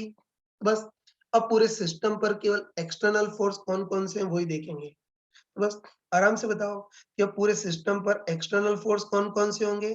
एक तो पुली का वेट या ग्रेविटेशन फोर्स mg, लेकिन बिल्कुल नॉनसेंस होगा क्योंकि हिंज पॉइंट के अबाउट इसका टॉर्क 0 होगा। ऐसे ही बताओ, सपोर्ट के कारण भी रिएक्शन आएगा, पता है ना, पुली सपोर्ट को खींचेगी तो एज ए रिएक्शन सपोर्ट पुली को खींचेगा। तो सपोर्ट के कारण भी रिएक्शन होगा, लेकिन ये भी नॉनसेंस होगा, उसका भी टॉर्क 0। उसके बाद बताओ, टेंशन का तो सवाल ही नहीं उठता है क्योंकि एक साथ लेने से टेंशन तो होते भी छुप गई है। तो तुम बताओ कि हिंज पॉइंट के अबाउट अल्टीमेटली टॉर्क किसका होगा, इस इनके mg का। तो बताओ, ये जो 3m मास का ब्लॉक है इसका वेट या ग्रेविटेशन फोर्स 3mg, और m मास का ब्लॉक है इसका वेट या ग्रेविटेशन फोर्स mg। ये तुम आराम से बताओ कि इसमें हमने पूरे सिस्टम को एक साथ कंसीडर किया है, तो इस बार हिंज पॉइंट के अबाउट केवल पुली की नहीं, हिंज पॉइंट के अबाउट इस पूरे सिस्टम की इक्वेशन लिखेंगे, है ना। मतलब क्या मतलब, हिंज पॉइंट के अबाउट इस पूरे सिस्टम पर resultant torque equal to I total into alpha. वही हिंज पॉइंट के अबाउट इस पूरे सिस्टम पर रिजल्टेंट टॉर्क देखेंगे। तो चलो देखते ही बताओ कि हिंज पॉइंट के अबाउट mg का टॉर्क 0, हिंज पॉइंट के अबाउट सपोर्ट वाले रिएक्शन का टॉर्क 0। उसके बाद टेंशन की तो बात ही नहीं आती है क्योंकि वो तो होते हुए भी छुप गई है। तो तुम बताओ कि इस हिंज पॉइंट के अबाउट अल्टीमेटली टॉर्क किसका होगा, केवल इस mg का और इस 3mg का। तो चलो स्मार्टली बताओ कि हिंज पॉइंट के अबाउट इस 3mg का टॉर्क कितना होगा, simply f into R perpendicular. तो f तो 3mg into R perpendicular, force के लाइन की एक्सिस से परपेंडिकुलर डिस्टेंस r, है ना। तो फोर्स तो 3mg into R perpendicular, force की लाइन की एक्सिस से परपेंडिकुलर डिस्टेंस r। और तुम बताओ हिंज पॉइंट के अबाउट इस mg का टॉर्क ऐसा होगा, मतलब क्लॉकवाइज। और ऐसे बताओ हिंज पॉइंट के अबाउट इस mg का टॉर्क भी f इंटू आर परपेंडिकुलर। तो f तो mg और r परपेंडिकुलर, इस फोर्स की लाइन की एक्सिस से परपेंडिकुलर डिस्टेंस वो भी r। और बताओ हिंज पॉइंट के अबाउट इस mg का टॉर्क ऐसा होगा, मतलब एंटी क्लॉकवाइज होगा। तो बस आराम से बताओ, है ना, आराम से बताओ कि हिंज पॉइंट के अबाउट पूरे सिस्टम का नेट टॉर्क इतना आ गया। और तुम बताओ कि हिंज पॉइंट के बाद पूरे सिस्टम का नेट टॉर्क कितना आ गया ना, तो बताओ इस नेट टॉर्क को खोल करके हम क्या लिखेंगे, आई इंटू अल्फा नहीं, आई टोटल इंटू अल्फा लिखेंगे, है ना। जब आई टोटल हिंज पॉइंट के बाद केवल पुली का नहीं, आई टोटल हिंज पॉइंट के बाद इस पूरे सिस्टम का टोटल मोमेंट ऑफ इनर्शिया। तो बताओ उसमें हिंज पॉइंट के बाद इस पुली या डिस्क का तो मोमेंट ऑफ इनर्शिया mr²/2, फिर हिंज पॉइंट के बाद इस ब्लॉक का देखना है। तो मैंने बताया था कि शॉर्टकट में ये जुगाड़ विद्या में जो ऑब्जेक्ट लीनियर मोशन करते हैं उनका moment of inertia m into R perpendicular का स्क्वायर। तो m की जगह 3m इंटू आर परपेंडिकुलर इसके मोशन की लाइन की एक्सिस से परपेंडिकुलर डिस्टेंस r का स्क्वायर, और हिंज पॉइंट के बाद इस ब्लॉक का देखना है। तो बताओ ये भी लीनियर मोशन कर रहा है, तो हिंज पॉइंट के बाद इस ब्लॉक का भी moment of inertia m into R perpendicular का स्क्वायर, तो मास m और r परपेंडिकुलर इसके मोशन की लाइन की भी एक्सिस से परपेंडिकुलर डिस्टेंस r स्क्वायर। इसको सॉल्व कर लोगे ना, तो इसको सॉल्व करोगे तो आई टोटल कितना आ जाएगा, 4 और हाफ कितना हो जाएगा बताओ, 9/2 mr² इतना आ जाएगा। एक मिनट, अब इसमें है ना, इसमें हमको पता है कि है ना, हमने अभी देख चुके थे कि 3m वाला ब्लॉक अपने वेट के कारण नीचे आएगा, तो इस ब्लॉक को बेचारे को ऊपर जाना पड़ेगा, पूरा सिस्टम क्लॉकवाइज मूव करेगा। तो बताओ साथ में पुली भी क्लॉकवाइज डायरेक्शन में घूमेगी ना, तो इसका एंगुलर एक्शन अल्फा क्लॉकवाइज है, तो हम क्लॉकवाइज को पॉजिटिव लेंगे, तो ऑब्वियसली एंटी क्लॉकवाइज नेगेटिव। इसको सॉल्व कर लोगे ना, इसको सॉल्व करोगे तो अपने पास अल्फा आ जाएगा, और मैं डायरेक्ट बता रहा हूँ इसको सॉल्व करोगे तो आई थिंक अल्फा कितना आएगा, 4g/9 इतना आ गया। ये तो एंगुलर एक्शन अल्फा आ गया। अब हमको इस ब्लॉक का लीनियर एक्सेलरेशन देखना है। ये तो हम कॉमन सेंस से बोल सकते हैं कि पुली का एंगुलर एक्सेलरेशन अल्फा हो, तो उसके साथ घूम रही रस्सी का या ब्लॉक का लीनियर एक्सेलरेशन कितना होगा, simply a equal to alpha. तो अल्फा तो 4g/9 इंटू आर करेंगे तो लीनियर एक्सेलरेशन 4g/9। बाकी किसी को घिसने का शौक हो तो वो अपने पूरे डिटेल तरीके से करोगे तब भी आंसर यही आएगा। हाँ बच्चों, इसका एक और क्वेश्चन लेते हैं। ये क्वेश्चन जेईई मेंस के एग्जाम में पूछा था, और उसी साल 1 महीने के बाद जो नीट का एग्जाम था उसमें भी पूछ लिया था। ठीक, तो देख लेना, है ना। पहले क्वेश्चन एक्सप्लेन कर लेता हूँ। तो इसमें हमको दे रखा है कि कोई पुली है जिसका मास m, रेडियस r, और ये जो पुली है वो डिस्क की फॉर्म में, मतलब यूनिफॉर्म सॉलिड सिलेंडर की फॉर्म में, और इस पुली को हमने बिल्कुल मिडिल पॉइंट पर या सेंट्रल एक्सिस पर हमने हिंज कर दिया है। ठीक है, अब देखो इसके ऊपर हमने काफी सारा धागा लपेट दिया है, जैसे पतंग उड़ाने की घिर्री होती है ना, उस पर धागा लपेटने में से इस पुली पर भी बहुत सारा धागा लपेट दिया है। धागे के एक सिरे को खोल दिया है और उससे हमने एम मास का ब्लॉक लटका दिया है।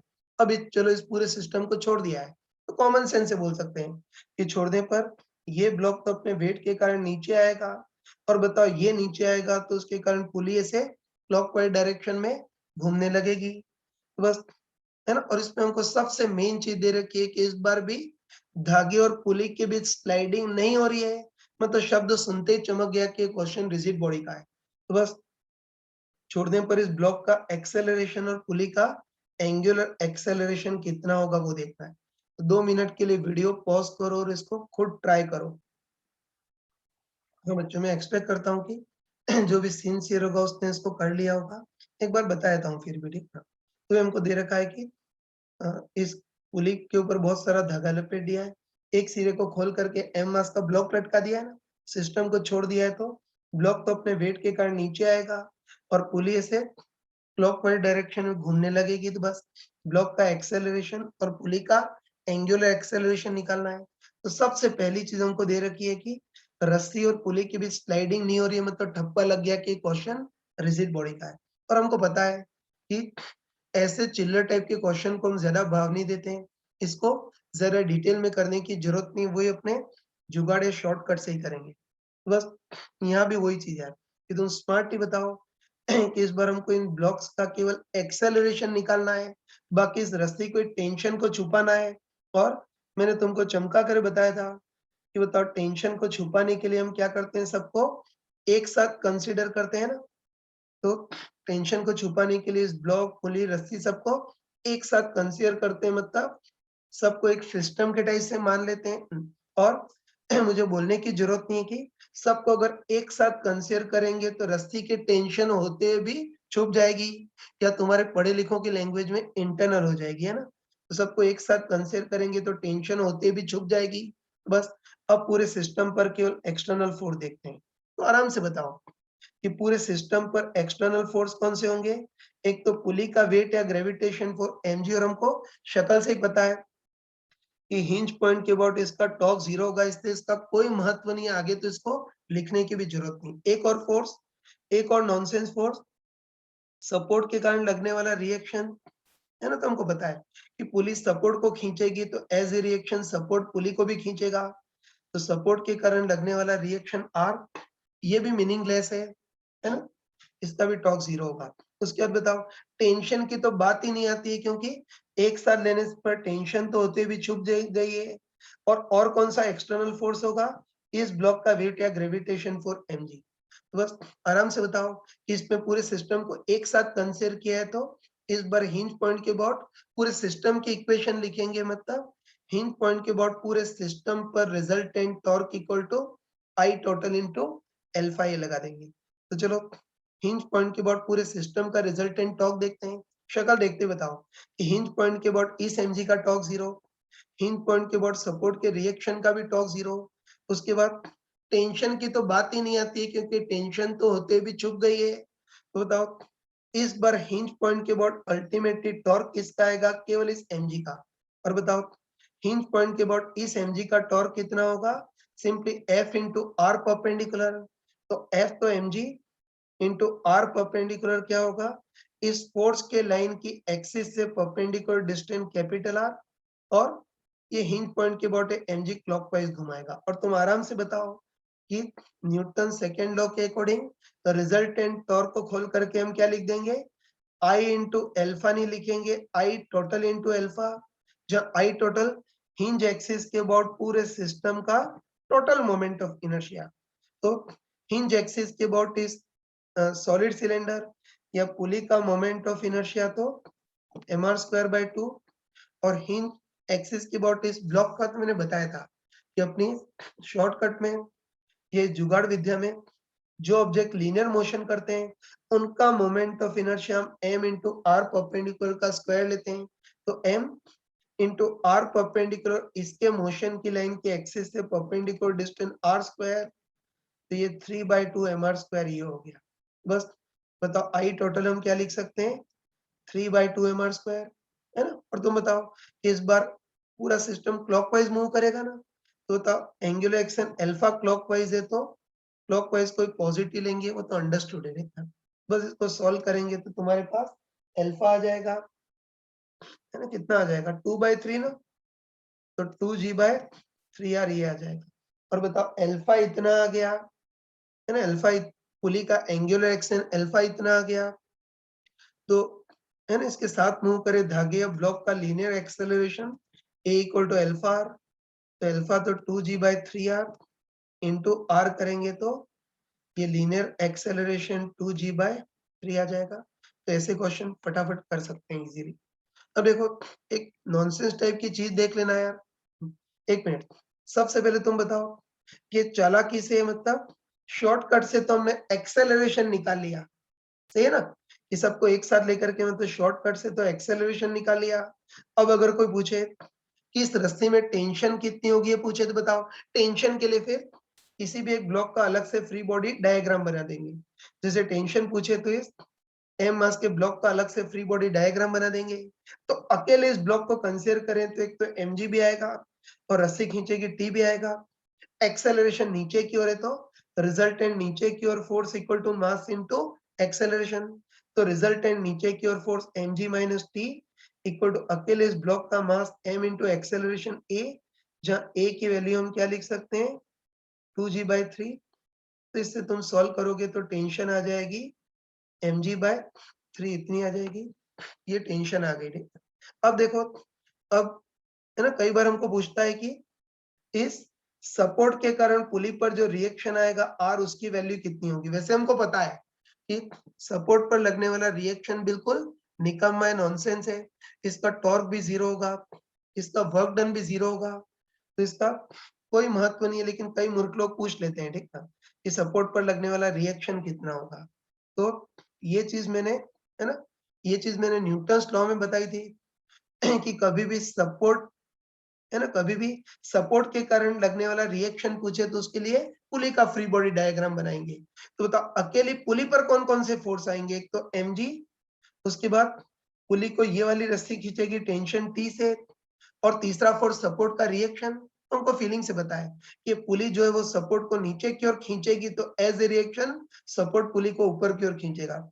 तो पुली के फ्री बॉडी डायग्राम में mg, T और सपोर्ट का रिएक्शन R यही आएंगे। बस तुम बताओ कि पुली भले रोटेशन मोशन तो कर रही है, लेकिन बेचारी लीनियर मोशन नहीं कर पा रही है ना?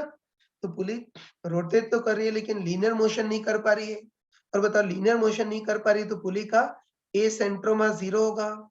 तो न्यूटन्स लॉ के अकॉर्डिंग रिजल्टेंट फोर्स भी 0 होना चाहिए, मतलब पुली पर तो हम सिंपली ऊपर नीचे फोर्स बैलेंस कर सकते हैं। तो बताओ ऊपर की ओर R इक्वल टू नीचे की ओर mg प्लस टी, जहाँ टी की वैल्यू हम क्या रख सकते हैं? mg/3। तो सपोर्ट के कारण लगने वाला रिएक्शन कितना आ जाएगा? 4mg/3। तो वैसे नॉनसेंस होता है, लेकिन कोई मूर्ख इंसान हो तो कर सकती है ना? ये देखो, ये तो हमने फालतू लिखा है, तो अनपढ़ हो तो डायरेक्ट बोल सकता है कि बताओ, है ना, इस पुली पर mg भी नीचे और टेंशन T भी नीचे है, तो बताओ इफेक्टिव नीचे की ओर फोर्स कितना होगा? mg plus T. तो उसके कारण ये पुली सपोर्ट को mg प्लस टी फोर्स से खींचेगी। तो एज ए रिएक्शन सपोर्ट जो है वो पुली को भी mg प्लस टी फोर्स से खींचेगा, मतलब सपोर्ट के कारण रिएक्शन mg प्लस टी। इसको मुंह जुबानी भी बोल सकते थे। चलो तुम बताओ, इसमें अगर सपोर्ट का रिएक्शन पूछता तो कितना होता? mg plus T1 plus T2 होता, है ना? तो ये सब हम निकाल सकते हैं। हाँ बच्चों देखो, रिजिड बॉडी में रस्सी और पुली वाले हमने सारे टाइप के क्वेश्चन कर लिए। देखो, अब इसमें हमको कई बार रॉड पे बेस्ड क्वेश्चन पूछता है, और हमको पूछता है कि सपोर्ट के कारण या हिंज के कारण रॉड पर रिएक्शन कितना लगेगा, वो पूछता है हमको। हाँ बच्चों ठीक है, तो कई बार हमको ये पूछता है, ये रॉड वाले से क्वेश्चन होते हैं और पूछता है कि सपोर्ट या हिंज के कारण रॉड पर लगने वाला रिएक्शन कितना होगा, वो देखना है। तो मैंने तुमको कई बार बताया था कि सपोर्ट पर लगने वाला रिएक्शन बिल्कुल निकम्मा होता है ना? उसका टॉर्क भी नहीं होता और उसका वर्क डन भी बिल्कुल 0 होता है। तो प्रैक्टिकली उसका कोई सिग्निफिकेंस नहीं है, फिर भी कई बार हमको सपोर्ट पर लगने वाला रिएक्शन कितना होगा वो हमको पूछता है, ठीक है? तो चलो इसको समझने के लिए नॉर्मल टाइप का क्वेश्चन लेते हैं। तो देखो, क्वेश्चन की लैंग्वेज तो मैंने यहाँ प्रॉपर्ली लिख दी है, मैं जस्ट क्वेश्चन को एक्सप्लेन ही कर रहा हूँ। तो देखो, इस बार हमको दे रखा है कोई यूनिफॉर्म पतली रॉड है, इसका मास m और लेंथ l है। तो देखो, रॉड को इस वाले पॉइंट पर हमने हिंज कर दिया है, ठीक है ना? तो रॉड को इस वाले सिरे पर हमने, क्या हो रहा है, ठीक, रॉड को इस वाले सिरे पर हमने हिंज कर दिया है।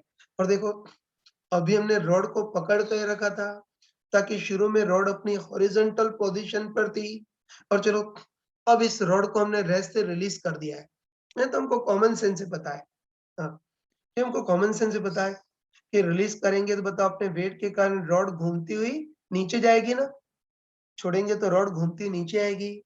तो देखो, सबसे पहले हमको पूछा है कि छोड़ने के जस्ट बाद इस रॉड का एंगुलर एक्सेलरेशन अल्फा कितना होगा, वो पूछा है। और फिर सेकेंड पार्ट में पूछा है कि छोड़ने के जस्ट बाद इस हिंज के कारण रॉड पर जो रिएक्शन लगता है उसकी वैल्यू कितनी होगी। और थर्ड पार्ट में हमको कुछ और पूछा, उसको आगे देखेंगे। चलो हिम्मत करके इसको स्टार्ट करते हैं। हाँ बच्चों, स्टार्ट करते हैं। तो ये रॉड को हॉरिजॉन्टल पोजीशन से छोड़ा है, तो छोड़ने के बाद ये रॉड घूमने लगेगी ना, तो छोड़ने के जस्ट बाद इसका एंगुलर एक्सेलरेशन अल्फा कितना होगा वो देखना है। तो बस हमको अच्छे पता है ना? हमको अच्छे पता है कि जैसे एक्सेलरेशन को पैदा कौन करता है? फोर्स। वैसे एंगुलर एक्सेलरेशन को कौन पैदा करता है? टॉर्क। बस सिंपली इस रॉड के लिए हिंज पॉइंट के about resultant torque equal to I alpha ये लगा देंगे। लेकिन चलो उसके लिए पहले ऐसा करते हैं कि, है ना, बिल्कुल सीधे साधे बच्चों टाइप से इस रॉड का कंप्लीट फ्री बॉडी डायग्राम बना देते हैं।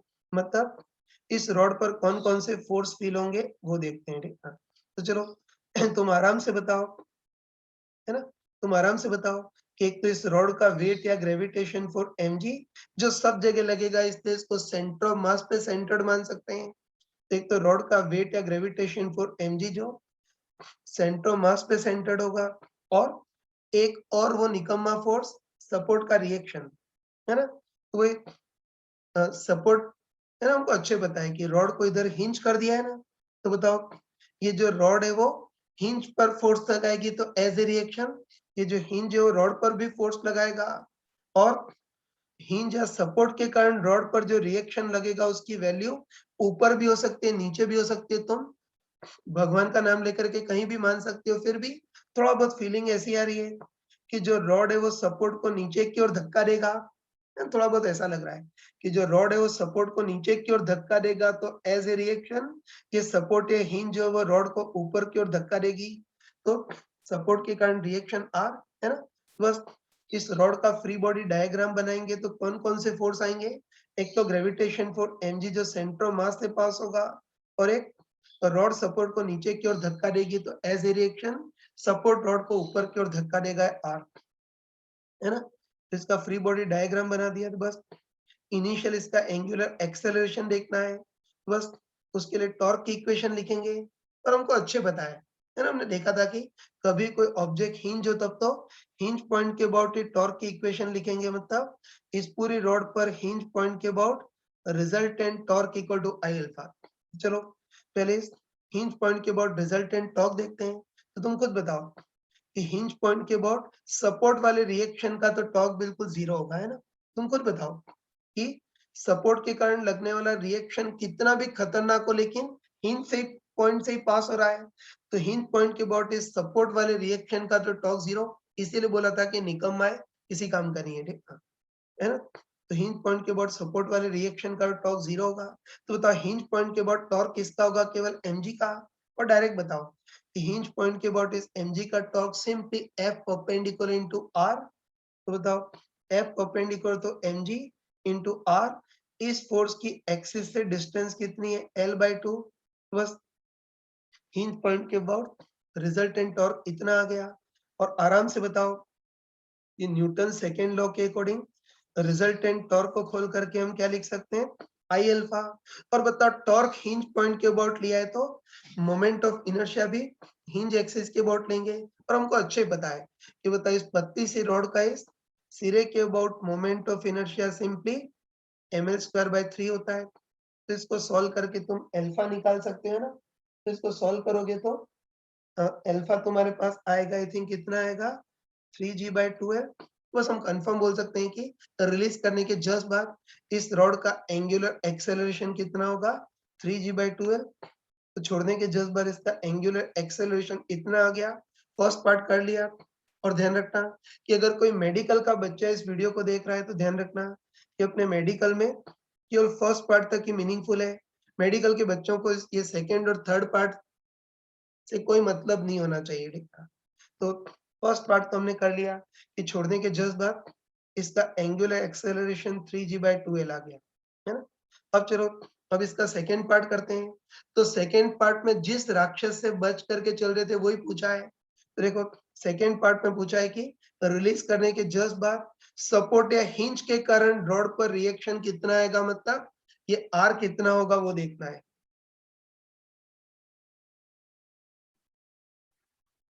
हाँ बच्चों ठीक है ना। तो सेकंड पार्ट में जिससे डर रहे थे वही पूछा है। तो हमको पूछा है कि छोड़ने के जस्ट बाद हिंज के कारण सपोर्ट पर लगने वाला रिएक्शन आर कितना होगा वो देखना है ना। तो चलो तुम लॉजिकली बताओ, है ना, तुम लॉजिकली बताओ कि इस हिंज पॉइंट के अबाउट सपोर्ट वाले रिएक्शन का टॉर्क तो जीरो होगा, इसलिए टॉर्क की इक्वेशन में तो सपोर्ट वाला रिएक्शन आ ही नहीं पाएगा।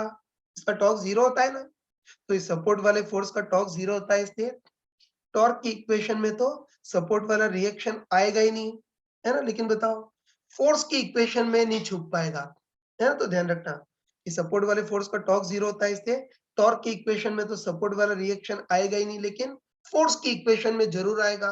तो बस तुम कसम खा लेना कि कभी भी सपोर्ट पर लगने वाला रिएक्शन देखना है या रिएक्शन का रॉड के परपेंडिकुलर कंपोनेंट देखना है, तो उसके लिए टॉर्क की नहीं फोर्स की इक्वेशन लगाएंगे। मतलब इस पूरे रॉड पर resultant force equal to mass into किसका एक्सेलरेशन, सेंटर मास का एक्सेलरेशन।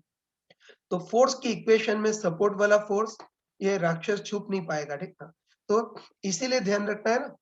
हाँ, तो इसीलिए ध्यान रखना कि कभी भी हमको, है ना, कभी भी हमको सपोर्ट के कारण लगने वाला रिएक्शन निकालना हो तो उसका बिल्कुल सेट तरीका होता है, रटी रटाई स्टेप्स होती है ना। तो तुम अच्छे ध्यान रखना कि कभी भी हमको रॉड के परपेंडिकुलर सपोर्ट वाला रिएक्शन अगर निकालना है तो उसके लिए बिल्कुल सेट तरीका होता है, रटी रटाई स्टेप्स होती हैं।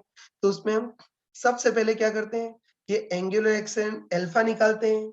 फिर अल्फा आ गया तो उसके बाद रॉड का लीनियर एक्सेलरेशन मतलब ए सेंटर मास निकालते हैं। और इसका ए सेंटर मास आ गया तो उसके बाद भगवान का नाम लेकर के रॉड के लीनियर मोशन का न्यूटन्स लॉ मतलब resultant force equal to mass into A centre mass ये लगा देंगे।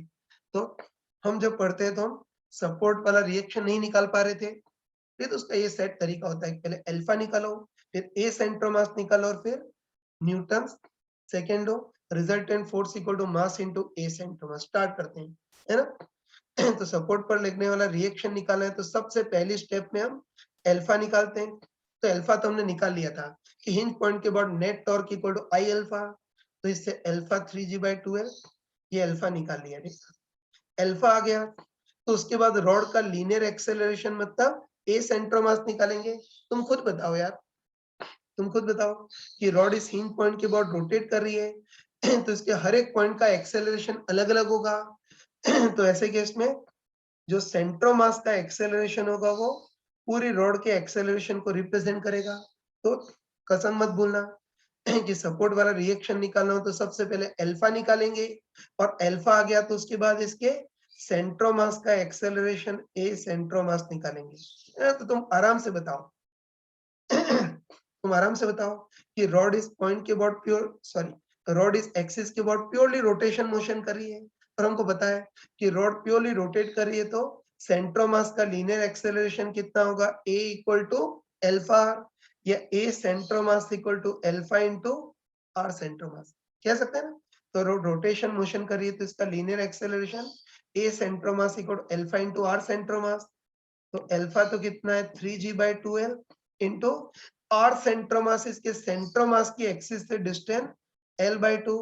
तो इसका a सेंटर मास कितना आ गया बताओ, 3g/4। तो मैं लिख देता हूँ कि अल्फा निकाल लिया तो उसके बाद इसका ए सेंटर मास निकालेंगे। तो हमको पता है कि एंगुलर एक्शन अल्फा है तो इस डायरेक्शन में तो ए सेंटर मास नीचे की ओर होगा ना, और ए सेंटर मास कितना होगा alpha into R centre mass. इसको सॉल्व करेंगे तो ये 3g/4 आ जाएगा, है ना। तो बस अब तुम आराम से बताओ, ये बताओ हमने अल्फा निकाल लिया, ए सेंटर मास निकाल लिया, तो अब सपोर्ट के कारण लगने वाला रिएक्शन निकालना है तो उसके लिए बस भगवान का नाम लेकर के इस रॉड पर लीनियर मोशन का न्यूटन्स लॉ लगा देंगे, है ना। वही कि सपोर्ट पे लगने वाला रिएक्शन निकालने के लिए इस रॉड के लिए लीनियर मोशन का न्यूटन्स लॉ लगा देंगे। मतलब इस रॉड पर रिजल्टेंट नीचे की ओर external force equal to mass into बड़ा ऑब्जेक्ट है तो किसका एक्सेलरेशन, सेंटर मास का एक्सेलरेशन। बताओ टॉर्क की इक्वेशन में राक्षस छुप गया था लेकिन फोर्स की इक्वेशन में नहीं छुप पाएगा।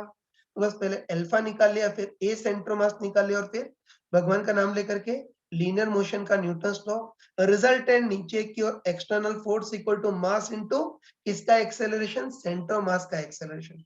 तो आराम से बताओ किस रॉड पर रिजल्टेंट नीचे की ओर एक्सटर्नल फोर्स कौन सा होगा, mg माइनस r। बताओ फोर्स की इक्वेशन में सपोर्ट वाला रिएक्शन छुप नहीं पाएगा। तो बस आराम से बताओ कि इस पूरी रॉड पर रिजल्टेंट नीचे की ओर एक्सटर्नल फोर्स कितना होगा, mg minus r equal to rod का मास m इंटू बड़ा ऑब्जेक्ट है इससे किसका एक्सेलरेशन लेंगे, सेंटर मास का एक्सेलरेशन। तो सेंटर मास का एक्सेलरेशन 3g/4 है। इसको आगे सॉल्व कर लोगे ना, तो इसको सॉल्व करोगे तो सपोर्ट पर लगने वाला रिएक्शन mg/4 आ जाएगा। और ये चीजें अपने बार बार पूछी जाती हैं, है ना, ये चीजें अपनी शीट में कई बार पूछी गई, तो देखो कोई चालाक बच्चा हो तो उसका रिजल्ट भी ध्यान में रख सकता है।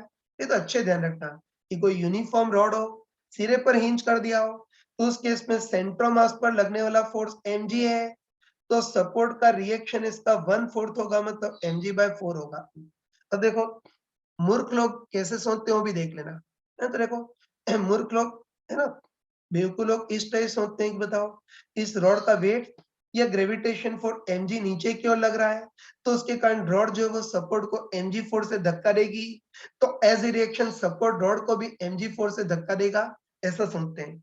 तो बताओ ये सही या गलत? गलत है यार, है ना। तुम खुद बताओ कि इस बार रॉड एक्सलेट हो रही है, तुम खुद बताओ कि छोड़ने पर रॉड मूव कर रही है, मतलब एक्सेलरेट हो रही है। एक्सेलरेट हो रही है इसलिए ये mg फोर्स है, तो सपोर्ट का रिएक्शन mg नहीं होगा, कुछ और होगा। लेकिन तुम बताओ कि अगर यह हिंज नहीं करते, उसकी जगह रॉड को दीवार से जोड़ देते हो तो वेल्ड कर देते, सोच के बताओ। हिंज करने की जगह रॉड को दीवार से जोड़ देते हो तो वेल्ड कर देते हैं, तो बताओ अगर इस रॉड को वेल्ड कर देते तब तो बेचारी रॉड मूव नहीं कर पाती, उसका एक्सेलरेशन बिल्कुल जीरो होता। तो फिर अपना अनपढ़ वाला लॉजिक काम कर जाता कि इसका वेट mg नीचे की ओर है, तो उसके कारण रॉड सपोर्ट को mg फोर्स से नीचे की ओर धक्का देगी, तो एज ए रिएक्शन सपोर्ट भी रॉड को mg फोर्स से ऊपर की ओर धक्का देगा। लेकिन इस बार रॉड है ना कोई फिक्स नहीं है, छोड़ने पर घूमेगी, एक्सेलरेशन होगा, और एक्सेलरेशन होगा तो ये सपोर्ट पर लगने वाला फोर्स थोड़ा सा कम हो जाएगा। सेंट्रोमास पे लगने वाला फोर्स mg है, लेकिन सपोर्ट का रिएक्शन इसका 1/4 होगा, मतलब mg/4 होगा। इसको ध्यान में भी रख सकते हैं। हाँ बच्चों, ये देखो ये क्वेश्चन तो कर लिया, लेकिन अब इसमें कई लोगों को एक और कंफ्यूजन आता है।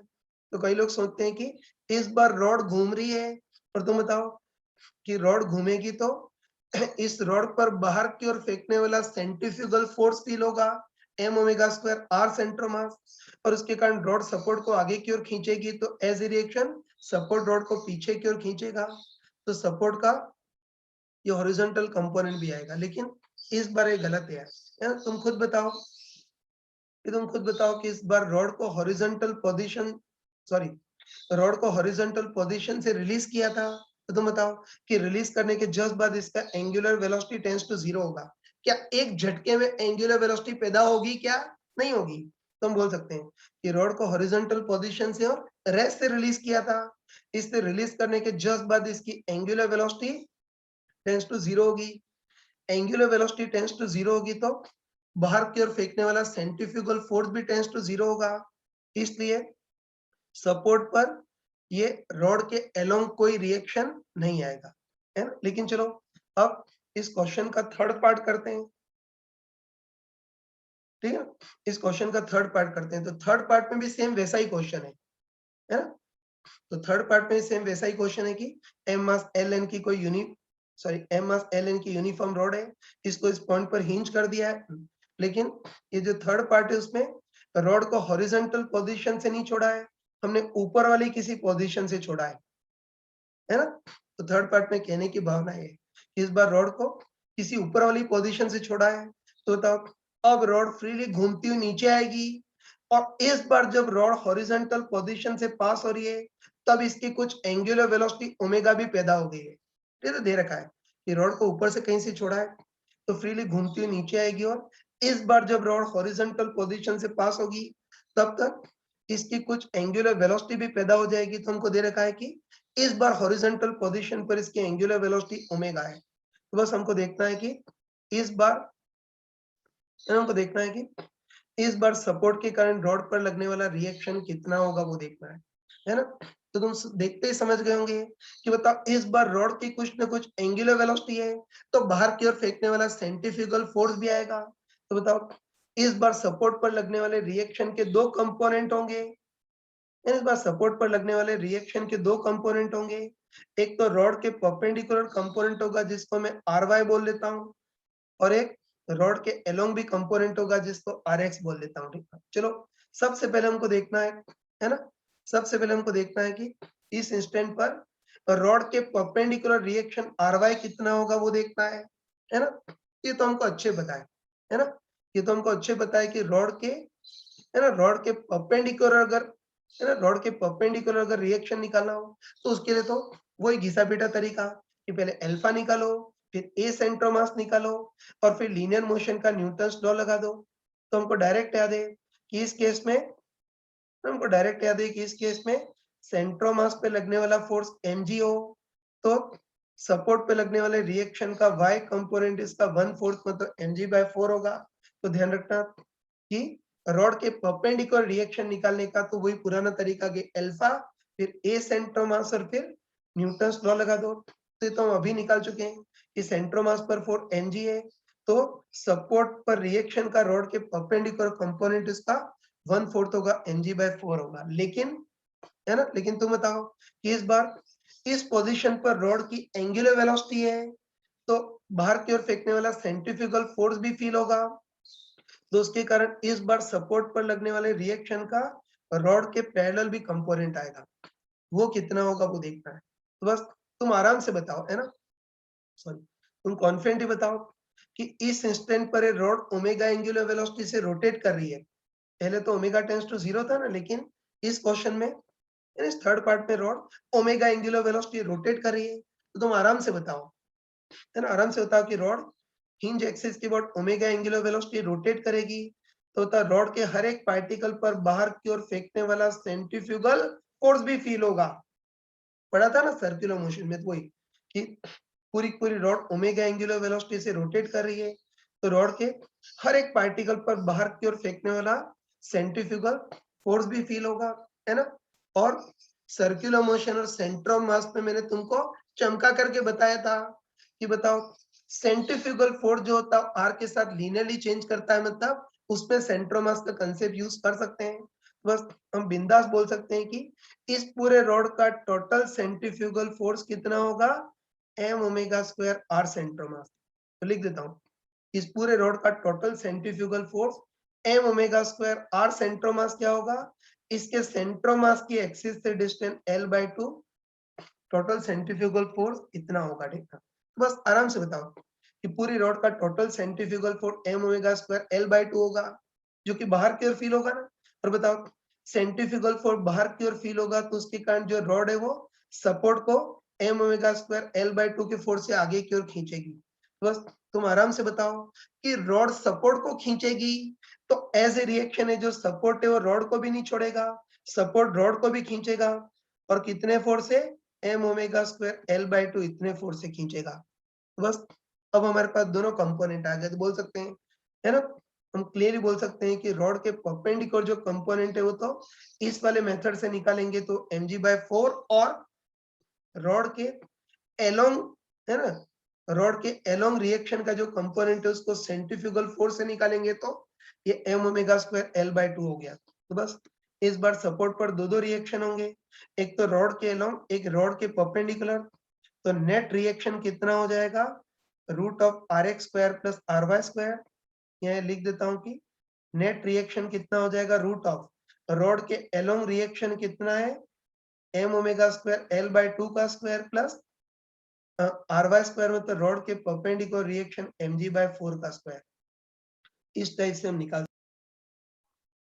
हाँ बच्चों, तो अब सपोर्ट के कारण लगने वाले रिएक्शन के क्वेश्चन आ जाए तो बिल्कुल मत घबराना, कसम खा लेना कि सपोर्ट पर लगने वाले रिएक्शन के दो कंपोनेंट होते हैं, है ना। रॉड के जो परपेंडिकुलर कंपोनेंट है उसको तो इस तरीके से निकालते हैं कि पहले अल्फा, फिर ए सेंटर मास, और फिर net external force equal to mass into A centre mass. तो सब रॉड के परपेंडिकुलर जो रिएक्शन है उसको तो इस डिटेल मेथड से निकालते हैं, और रिएक्शन का रॉड के अलोंग जो कंपोनेंट है उसको हम सेंट्रीफ्यूगल फोर्स से निकालेंगे, इसको कॉमन सेंस से निकालेंगे।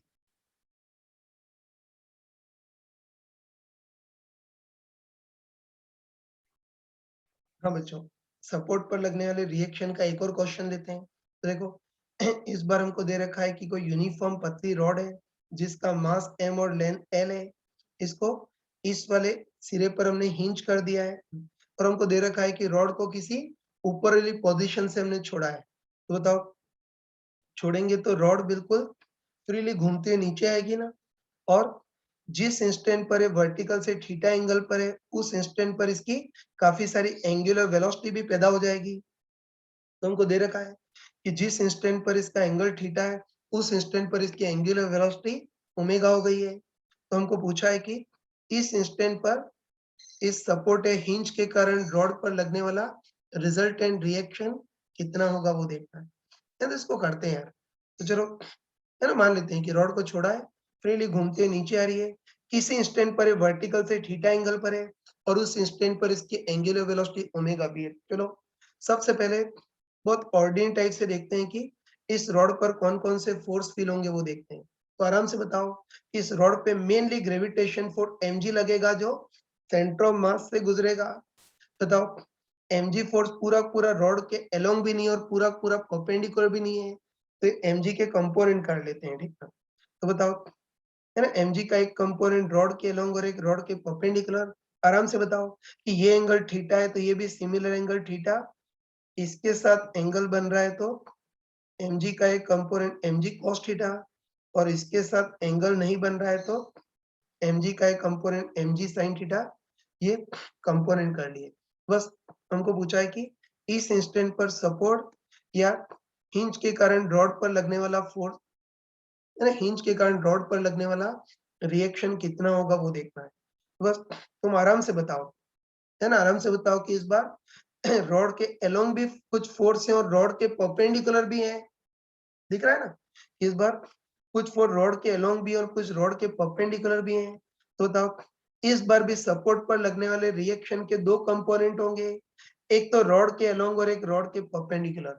बोल सकते हैं ना, तो रॉड के अलोंग और परपेंडिकुलर दोनों डायरेक्शन में फोर्स हैं। तो बताओ सपोर्ट के कारण जो रिएक्शन होगा उसके भी दो कंपोनेंट होंगे।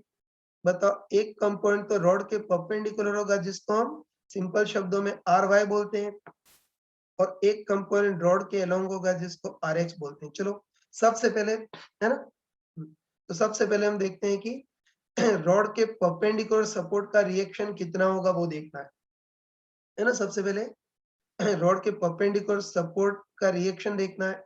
तो मैंने तुमको, है ना, मैंने तुमको यही बताया था, मैंने तुमको अभी बताया था कि रॉड के परपेंडिकुलर, है ना, रॉड के परपेंडिकुलर अगर सपोर्ट का रिएक्शन निकालना है तो उसका तो वही डिटेल लंबा चौड़ा मेथड कि सबसे पहले एंगुलर एक्शन अल्फा निकालेंगे, फिर ए सेंट्रोमास निकालेंगे और फिर परपेंडिकुलर डायरेक्शन में न्यूटन्स लॉ लगा देंगे।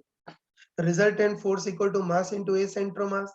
तो इससे रिएक्शन का रॉड के परपेंडिकुलर कंपोनेंट आ जाएगा, है ना। लेकिन मैं गधों टाइप से सॉल्व नहीं कर रहा हूँ, है ना, थोड़ा सा चालाकी से भी कर सकते हैं। एक बताओ सेंट, है ना, बताओ रॉड के परपेंडिकुलर सेंट्रोमास पर लगने वाला फोर्स mg था, तो रॉड के परपेंडिकुलर रिएक्शन mg/4 आया था। तो वैसे यहाँ भी बोल सकते हैं कि यहाँ भी सेंट्रोमास पर लगने वाला रॉड के perpendicular force mg sin theta है। तो रिएक्शन का रॉड के परपेंडिकुलर कंपोनेंट इसका 1/4 होगा, मतलब mg sin थीटा/4 होगा। श्रद्धा हो तो इसको कर सकते हो यार, है ना, कि पहले तुम अल्फा निकालो, अल्फा आ गया तो रॉड के परपेंडिकुलर ए सेंट्रोमास निकालो और रॉड के perpendicular resultant force equal to mass into a centre of mass. Solve करोगे तो वही आएगा। बाकी चालाकी से कर सकते हैं कि रॉड के परपेंडिकुलर सेंट्रोमास पे लगने वाला फोर्स mg था, तो रिएक्शन का परपेंडिकुलर कंपोनेंट mg/4।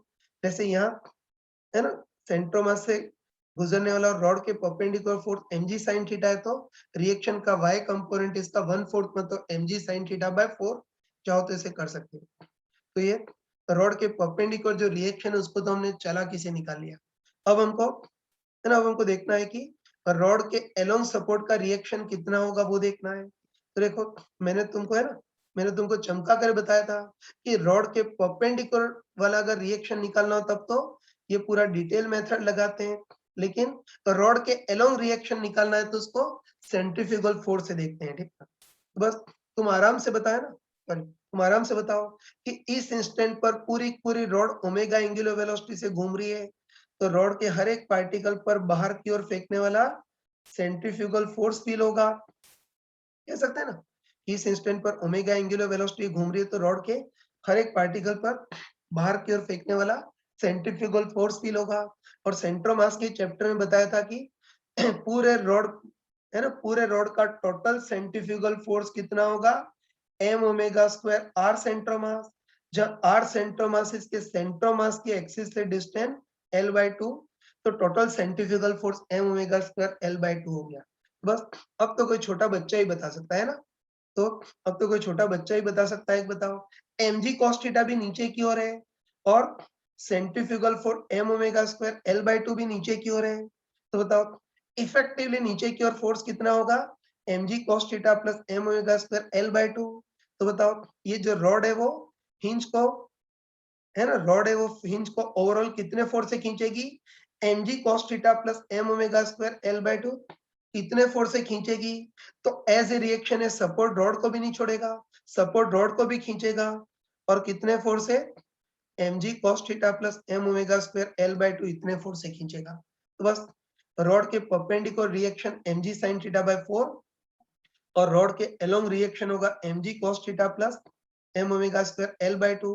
तो बताओ सपोर्ट के कारण रिजल्टेंट रिएक्शन बीच में आएगा और कितना आएगा? Root of rx square plus ry square ही होगा। बस सपोर्ट पर resultant reaction root of rx तो कितना है? mg cos theta plus m omega square L/2 का होल स्क्वायर प्लस ry कितना है?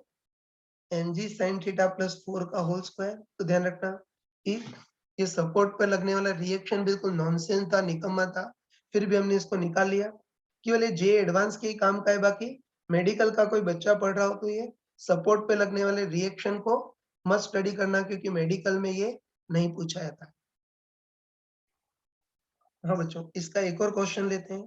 देखो इस बार भी हमको दे रखा है कि कोई यूनिफॉर्म पतली रॉड है जिसका मास m और लेंथ l है।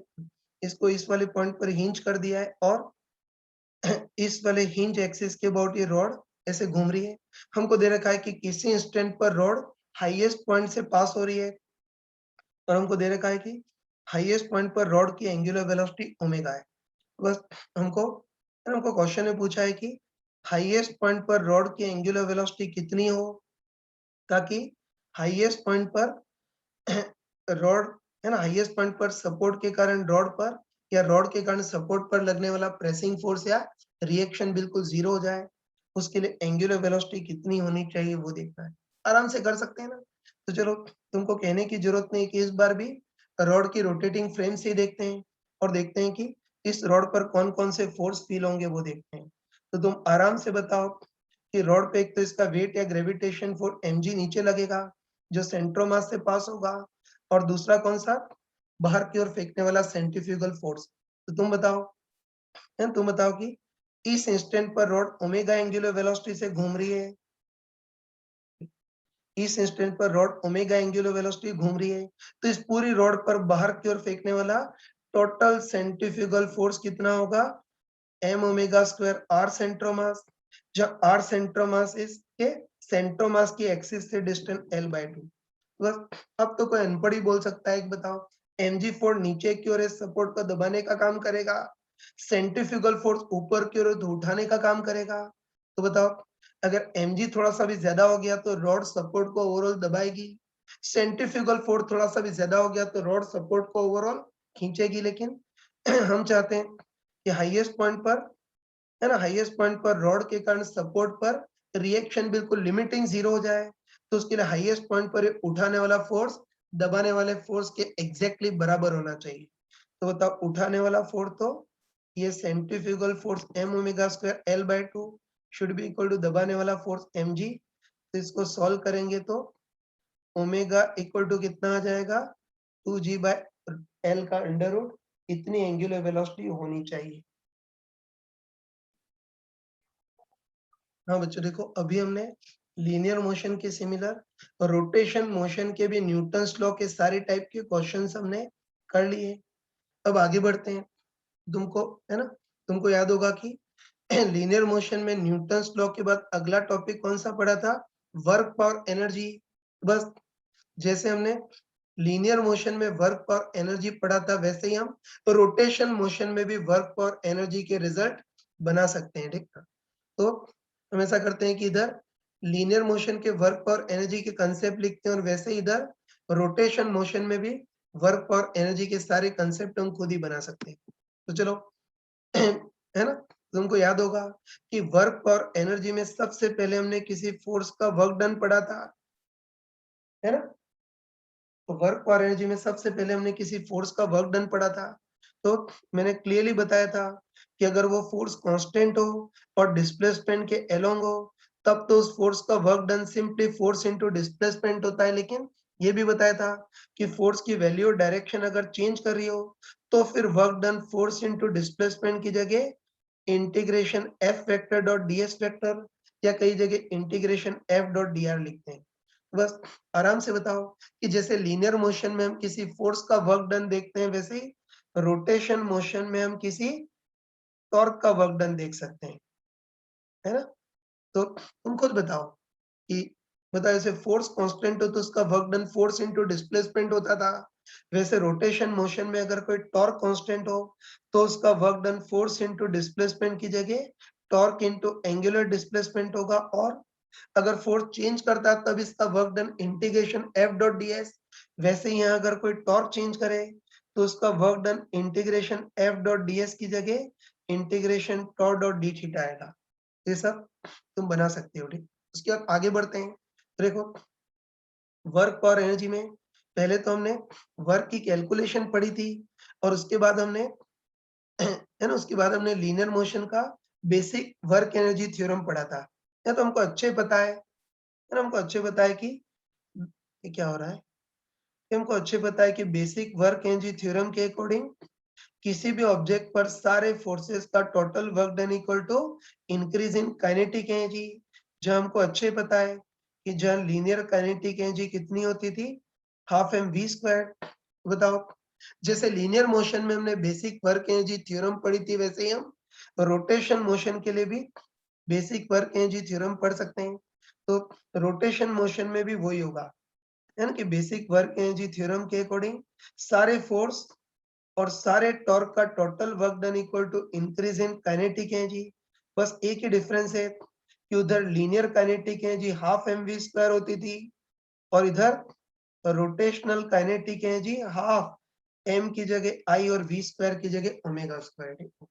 ये देख लिया। देखो उसके बाद देखो, है ना, उसके बाद देखो उसके बाद वर्क और एनर्जी में हमने किसी फोर्स की पोटेंशियल एनर्जी पढ़ी थी, याद है ना, कि वर्क और एनर्जी में हमने किसी फोर्स की पोटेंशियल एनर्जी पढ़ी थी।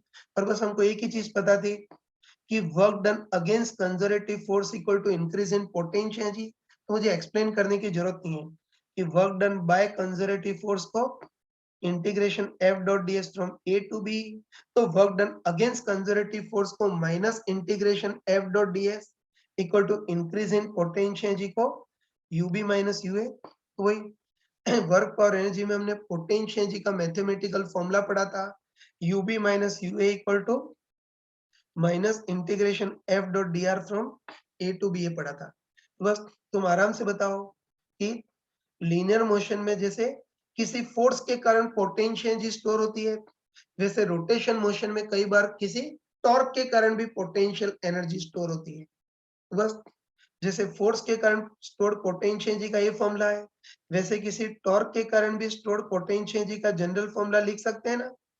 तो टॉर्क के कारण स्टोर्ड पोटेंशियल एनर्जी का जनरल फॉर्मूला क्या होगा, UB minus UA equal to minus integration F dot DS की जगह क्या आएगा, tau dot D theta from A to B आएगा। तो ध्यान रखना कि जैसे किसी कंजर्वेटिव फोर्स की पोटेंशियल एनर्जी निकालते हैं, वैसे किसी कंजर्वेटिव टॉर्क की भी पोटेंशियल एनर्जी निकाल सकते हैं।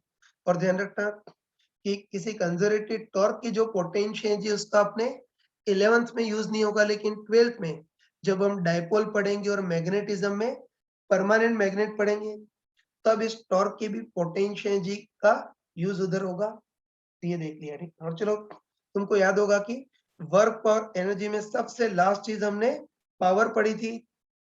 ये तो हमको अच्छे पता है कि कभी भी, है ना, कभी किसी पार्टिकल पर फोर्स एफ लग रहा हो, है ना, तो हमने पढ़ा था कि कोई भी फोर्स एफ वेक्टर हो तो उसकी पावर बेसिकली क्या होती है, F vector dot V vector.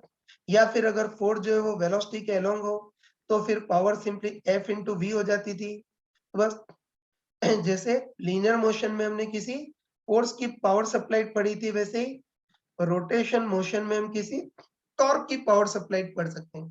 तो तुम खुद बताओ कि किसी फोर्स की power supplied F vector dot V vector होती है, वैसे ही किसी टॉर्क की पावर सप्लाइड एफ वेक्टर की जगह टॉ वेक्टर और वी वेक्टर की जगह ओमेगा वेक्टर। तो ध्यान रखना कि जिस प्रकार फोर्स की power supply F vector dot V vector होती है, वैसे ही किसी टॉर्क की power supply tau vector dot omega vector होती है। या फिर अगर टॉर्क और ओमेगा दोनों सेम डायरेक्शन में हो तो फिर power supply F into V की जगह सिंपली टॉ इंटू ओमेगा बोल सकते हैं।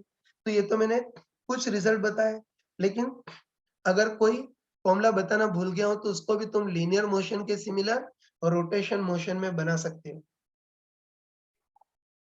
हाँ बच्चों, अब ऐसा करते हैं कि लीनियर मोशन के सिमिलर और रोटेशन मोशन में भी वर्क और एनर्जी पे बेस्ड क्वेश्चन करते हैं, है ना।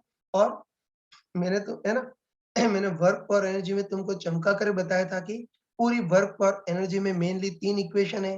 एक तो एनर्जी कंजर्वेशन, एक मॉडिफाइड वर्क एनर्जी थ्योरम और एक बेसिक वर्क एनर्जी थ्योरम। कब कौन सी लगाते हो मैंने क्लास में चमका कर बताया था कि कभी भी किसी ऑब्जेक्ट को छोड़ दें, फ्रीली मूव कराओ और फ्रिक्शन जैसा नॉन कंजर्वेटिव फोर्स नहीं हो तब तो एनर्जी कंजर्वेशन लगाते हैं। अगर कुछ भी दाल में काला हो मतलब फ्रीली मूव करने की जगह उसको पकड़ करके ले जा रहे हो, या फिर उस पर फ्रिक्शन जैसा नॉन कंजर्वेटिव फोर्स लग रहा हो या कोई अजीब टाइप का फोर्स लग रहा हो, तो फिर एनर्जी कंजर्वेशन की जगह मॉडिफाइड वर्क एनर्जी थ्योरम। और अगर किसी भी क्वेश्चन में अगर पोटेंशियल इन्वॉल्व हो ही नहीं तो फिर हम बेसिक वर्क एनर्जी थ्योरम लगाएंगे। बस वैसे ही रोटेशन मोशन में भी इसके क्वेश्चन कर सकते हैं। तो चलो पहले एक बहुत कॉमन टाइप का एग्जांपल ले रहा हूँ, ध्यान से देखना, ठीक है। देखो इस बार हम है ना इस बार हमको दे रखा है कि एम मास और एल एन की कोई यूनिफॉर्म पतली रॉड है। इसको इस वाले सिरे पर हिंज कर दिया है। शुरू में रॉड लोएस्ट पोजीशन पर थी और रॉड रेस्ट से स्टार्ट हो रही, मतलब शुरू में इसकी एंगुलर वेलोसिटी 0 थी, ठीक है। अब देखो इस रॉड को मूव कराना है ना, तो देखो रॉड को मूव कराने के लिए हम क्या करते हैं, रॉड के निचले सिरे पर एफ का फोर्स लगाते हैं, है ना। इस बार एफ का ऐसा फोर्स लगा रहे हैं जिसकी वैल्यू तो कांस्टेंट है और इसकी डायरेक्शन हमेशा रॉड के परपेंडिकुलर, सही है ना। तो इसको मूव कराने के लिए एफ का कोई फोर्स लगाते हैं जिसकी वैल्यू कांस्टेंट और डायरेक्शन रॉड के हमेशा परपेंडिकुलर है। तो बताओ इस फोर्स के कारण रॉड घूमने लगेगी और कुछ टाइम के बाद रॉड एक चक्कर कंप्लीट करेगी। तो बस हमको पूछा है कि जब रॉड एक चक्कर कंप्लीट करेगी तब इसकी फाइनल एंगुलर वेलोसिटी कितनी हो जाएगी वो देखना है। तो चलो है ना, ऐसा करते हैं कि रॉड रेस्ट से स्टार्ट हो रही है उसको तो हम इनिशियल मान लेते हैं और एक चक्कर घूमने के बाद वापस जब उसी पोजीशन पे पहुंच जाएगी इसको फाइनल। तो बस तुम आराम से बताओ कि इनिशियल से फाइनल के बीच बेस्ट इक्वेशन कौन सी रहेगी, मॉडिफाइड वर्क एनर्जी थ्योरम, है ना। तुम खुद बताओ इस बार फ्रिक्शन जैसा कोई नॉन कंजर्वेटिव फोर्स तो नहीं है, लेकिन इस रॉड को हम पकड़ करके ले जा रहे हैं या इस पर एफ का कोई अजीब फोर्स लग रहा है। और मैंने चमका कर बताया था कि कभी भी हम पकड़ करके ले जा रहे हो या एफ का कोई अजीब फोर्स लग रहा है तब भी रिस्क नहीं लेंगे, तब भी हम मॉडिफाइड वर्क एनर्जी थ्योरम की शरण में जाएंगे। तो तब मॉडिफाइड वर्क है ना, मॉडिफाइड वर्क एनर्जी थ्योरम के अकॉर्डिंग इनिशियल से फाइनल तक वर्क डन बाय अस। हाँ लेकिन तुम ये पढ़ा होगा तुमने मॉडिफाइड वर्क एनर्जी थ्योरम, तो उसके according work done by us मतलब हम जो वर्क करते हैं वो plus work done by non conservative तो फ्रिक्शन जो वर्क करते हैं वो कहाँ जाता है, कुछ कुछ तो इंक्रीज इन काइनेटिक एनर्जी में और कुछ इंक्रीज इन पोटेंशियल एनर्जी में। तो बस एफ का अजीब फोर्स लग रहा है तो मॉडिफाइड वर्क एनर्जी थ्योरम लगाएंगे। बताओ वर्क डन बाय अस की जगह वर्क डन बाय एफ, इस बार हमारी जगह एफ वर्क कर रहा है plus work done by non conservative या वर्क डन बाय फ्रिक्शन तो बिल्कुल 0 है। मैं लिख देता हूँ, चलो work done by friction equal to increase in kinetic energy plus increase in potential energy. तो देखो बाकी सबकी तो वैल्यू रख देंगे, लेकिन इसमें सबसे खतरनाक चीज है कि इस एफ फोर्स का वर्क डन कैसे निकालें। देखो बच्चों के दिमाग में कंफ्यूजन रहता है ना। एफ फोर्स कांस्टेंट है तो इसका वर्क डन फोर्स इनटू उस फोर्स की डायरेक्शन में डिस्प्लेसमेंट तो होगा, लेकिन ये डिस्प्लेसमेंट किसका लें, सेंटर ऑफ मास का लें या इस पॉइंट ऑफ एप्लीकेशन का लें, इसमें कंफ्यूज हो जाते हैं, ठीक है। वैसे तो है ना, ध्यान रखना कि वैसे तो किसी के कंसेप्ट बहुत स्ट्रांग हो है ना, किसी का कंसेप्ट बहुत स्ट्रांग हो तो डायरेक्ट बोल सकता है कि बता इस एफ फोर्स का वर्क डन कितना होगा, फोर्स इनटू उस फोर्स की डायरेक्शन में पॉइंट ऑफ एप्लीकेशन का डिस्प्लेसमेंट, है ना, वर्क का सेंट्रोमा से कोई लेना देना नहीं है। तो फोर्स एफ इनटू उस फोर्स की डायरेक्शन में इस पॉइंट ऑफ एप्लीकेशन का डिस्प्लेसमेंट 2 पाई आर की जगह 2 पाई एल हो जाएगा। ऐसे निकाल सकते हो, फिर भी थोड़ा बहुत कंफ्यूजन होता है ना, तो ध्यान रखना कि इस एफ फोर्स का वर्क डन निकालने में थोड़ा कंफ्यूजन है, तो स्मार्टनेस ये है कि हम इस एफ फोर्स का वर्क नहीं निकालेंगे, उसकी जगह इसके टॉर्क का वर्क देखेंगे। तो चलो इस एफ फोर्स का टॉर्क कितना होगा वो देख लेते हैं। तुम आराम से बताओ कि ये फोर्स ऐसा है जो हमेशा रॉड के परपेंडिकुलर है, तो इसका टॉर्क कितना होगा, simply F perpendicular into R. तो एफ परपेंडिकुलर तो एफ इनटू आर इस फोर्स की एक्सिस से डिस्टेंस एल ये होगा। और बताओ फोर्स की वैल्यू भी कांस्टेंट है और ये हमेशा रॉड के परपेंडिकुलर है, मतलब इस एफ फोर्स का टॉर्क कांस्टेंट होगा। और तुम बताओ कि तुम बताओ कि इस एफ फोर्स का टॉर्क कांस्टेंट होगा, तो बताओ इस बार इस कांस्टेंट टॉर्क का वर्क डन कितना होगा, सिंपली टॉर्क इनटू थीटा बोल सकते हैं ना। इस एफ फोर्स का टॉर्क कांस्टेंट होगा ना, तो टॉर्क बिल्कुल कांस्टेंट हो तो फिर टॉर्क का work done force into displacement की जगह टॉर्क इनटू एंगुलर डिस्प्लेसमेंट, तो होता है इसका टॉर्क तो कितना है एफ एल इनटू एक चक्कर में इस रॉड का एंगुलर डिस्प्लेसमेंट कितना हो गया 2 पाई। तो बस हम क्लियरली बोल सकते हैं कि एफ फोर्स का वर्क डन या दूसरे शब्दों में इसके टॉर्क का work done F L into 2 पाई हो गया। बस अब तो भगवान का नाम लेकर के वैल्यू रखते हैं। तो सबसे पहले वर्क डन बाय एफ, तो हमको अच्छे पता है कि इफ एफ फोर्स ये इसके टॉर्क का वर्क डन कितना है एफ एल इंटू 2 पाई है, plus work done by non conservative है वर्क डन बाय फ्रिक्शन तो zero equal to increase in kinetic energy final minus initial. तो फाइनल इसकी एंगुलर वेलोसिटी ओमेगा फाइनल है, तो final kinetic energy half I omega final square, जब I rod का सिरे के about moment of inertia ml square by 3 minus initial zero plus increase in potential. जी तुम बताओ कि रॉड लोएस्ट पोजीशन से स्टार्ट हुई थी और एक चक्कर के बाद घूम करके लोएस्ट पोजीशन पर ही पहुंच जाएगी, तो रॉड जहां से स्टार्ट हुई वापस वहीं पहुंच रही है, तो इसकी पोटेंशियल में चेंज तो बिल्कुल जीरो होगा। बस इसको सॉल्व करोगे तुम्हारे पास ओमेगा आ जाएगा, कर लोगे ना। तो इसको सॉल्व करेंगे तो आई थिंक ओमेगा फाइनल तुम्हारे पास कितना आएगा 12 F pi upon M L. I think solve करेंगे तो ओमेगा फाइनल इतना ही आएगा। ठीक, अब चलो इस क्वेश्चन का सेकेंड पार्ट देखना, यहाँ लिख दो। फिर सेकेंड पार्ट में पूछा है कि बताओ जब रॉड एक चक्कर लगा करके वापस उसी पोजीशन पर पास होगी तब इसकी एंगुलर वेलोसिटी ओमेगा फाइनल है ना, तो इस इंस्टेंट पर इस रॉड को सप्लाई की गई पावर कितनी होगी वो देखना है। तो तुम बताओ इस बार इस फोर्स की पावर निकालना तो थोड़ा टफ है, क्योंकि फोर्स की पावर एफ इंटू वी तो होती है, लेकिन वी किसकी वेलोसिटी लें, पॉइंट ऑफ कांटेक्ट के लिए सेंट्रोमास के लिए, वो कंफ्यूजन है। तो इससे भी बचने का वही तरीका कि इस बार फोर्स की नहीं टॉर्क की पावर देखते हैं। तुम बताओ कि इस एफ फोर्स का टॉर्क कांस्टेंट है ना, टॉर्क बिल्कुल कांस्टेंट है और टॉर्क बिल्कुल एंगुलर वेलोसिटी के अलोंग ही है, तो इस बार पावर एफ इंटू वी की जगह टॉ इंटू ओमेगा, तो टॉ तो एफ एल इंटू एक चक्कर लगाने के बाद इसका ओमेगा कितना हो जाएगा root of 12 F pi upon M L. ये सारे पार्ट कर सकते हैं। हाँ बच्चों, इसका एक और क्वेश्चन करते हैं। ये बहुत कॉमन क्वेश्चन है जो बार बार पूछा जाता है ना, ध्यान से देखना। देखो इस बार भी है ना, इस बार भी हमको दे रखा है कोई यूनिफॉर्म पतली रॉड है जिसका मास m और लेंथ l है। इस रॉड को इस वाले पॉइंट पर हमने हिंज कर दिया है और शुरू में रॉड को हमने पकड़ करके हॉरिजॉन्टल रखा था।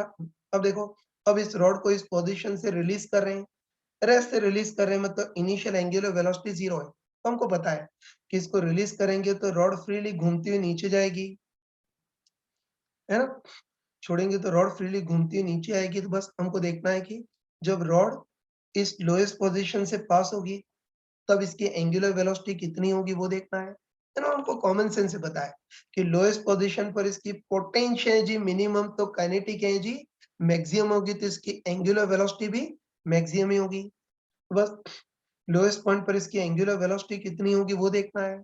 और फिर सेकेंड पार्ट में पूछा है कि लोएस्ट पॉइंट पर इस सपोर्ट के कारण रॉड पर लगने वाला रिएक्शन कितना होगा वो देखना है। स्टार्ट करते हैं। हाँ बच्चों, स्टार्ट करते हैं।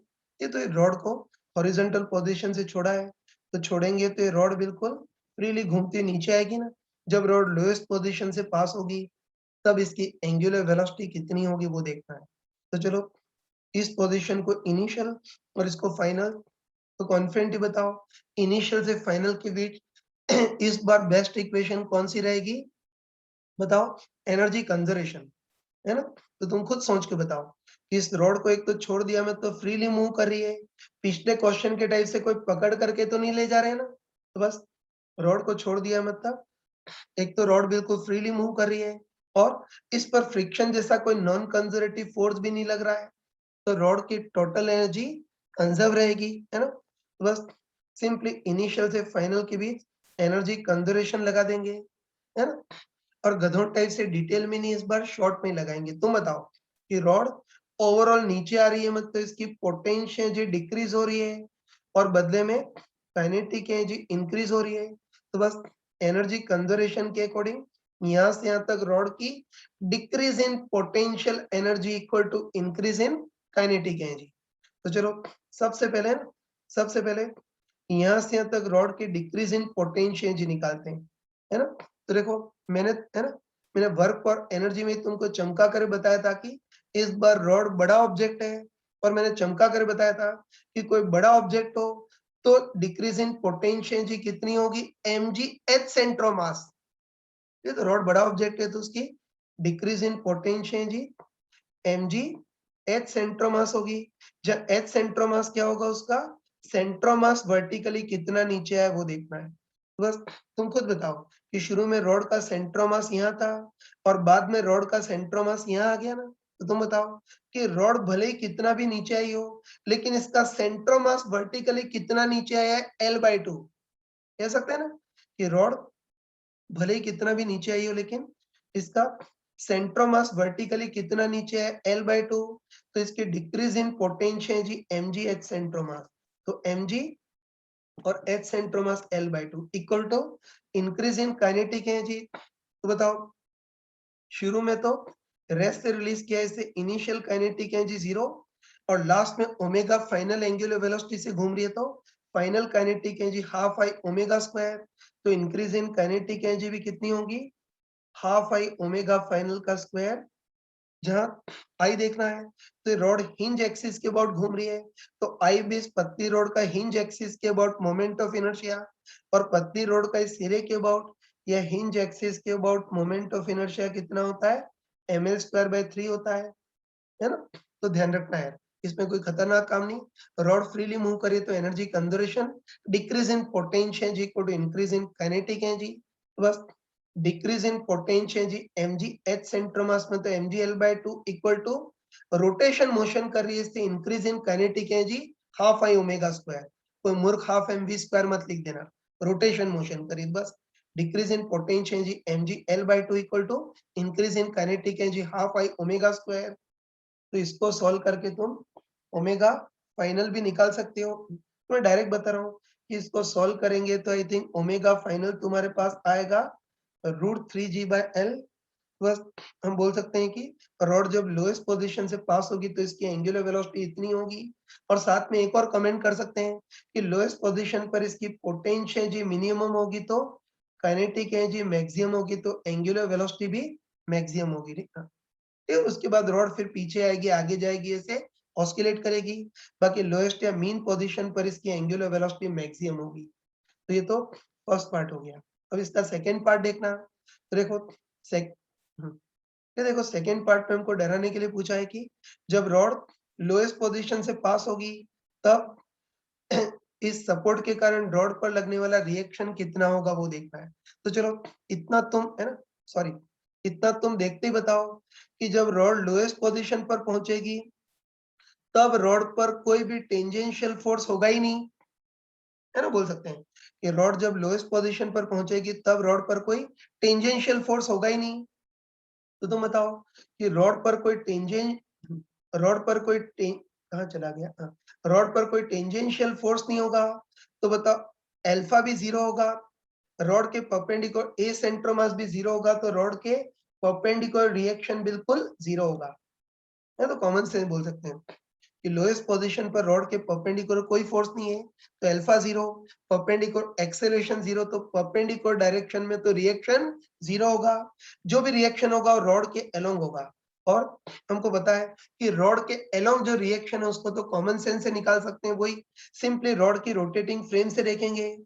तो बता रोटेटिंग फ्रेम से देखें तो लोएस्ट पॉइंट पर रॉड पर कौन कौन से फोर्स फील होंगे, एक तो mg और दूसरा ये पूरी रॉड ओमेगा एंगुलर वेलोसिटी से घूम रही है, इस रॉड पर बाहर की ओर फेंकने वाला सेंट्रीफ्यूगल फोर्स फील होगा। और हमको पता है कि रॉड या बड़े ऑब्जेक्ट पर total centrifugal force m omega square r सेंट्रोमास, जहां r सेंट्रोमास के सेंट्रोमास की एक्सिस से डिस्टेंस l/2 है ना, सॉल्व कर लेना। तो इसमें ml/2 को तो अलग लिख रहा हूँ, और बताओ ओमेगा अपने पास कितना आया था 3g/l, तो ओमेगा स्क्वायर सॉरी ओमेगा कितना आया था √3g/l, तो ओमेगा स्क्वायर करेंगे तो 3g/l, ये l से l कैंसल तो 3mg/2 ये हो गया।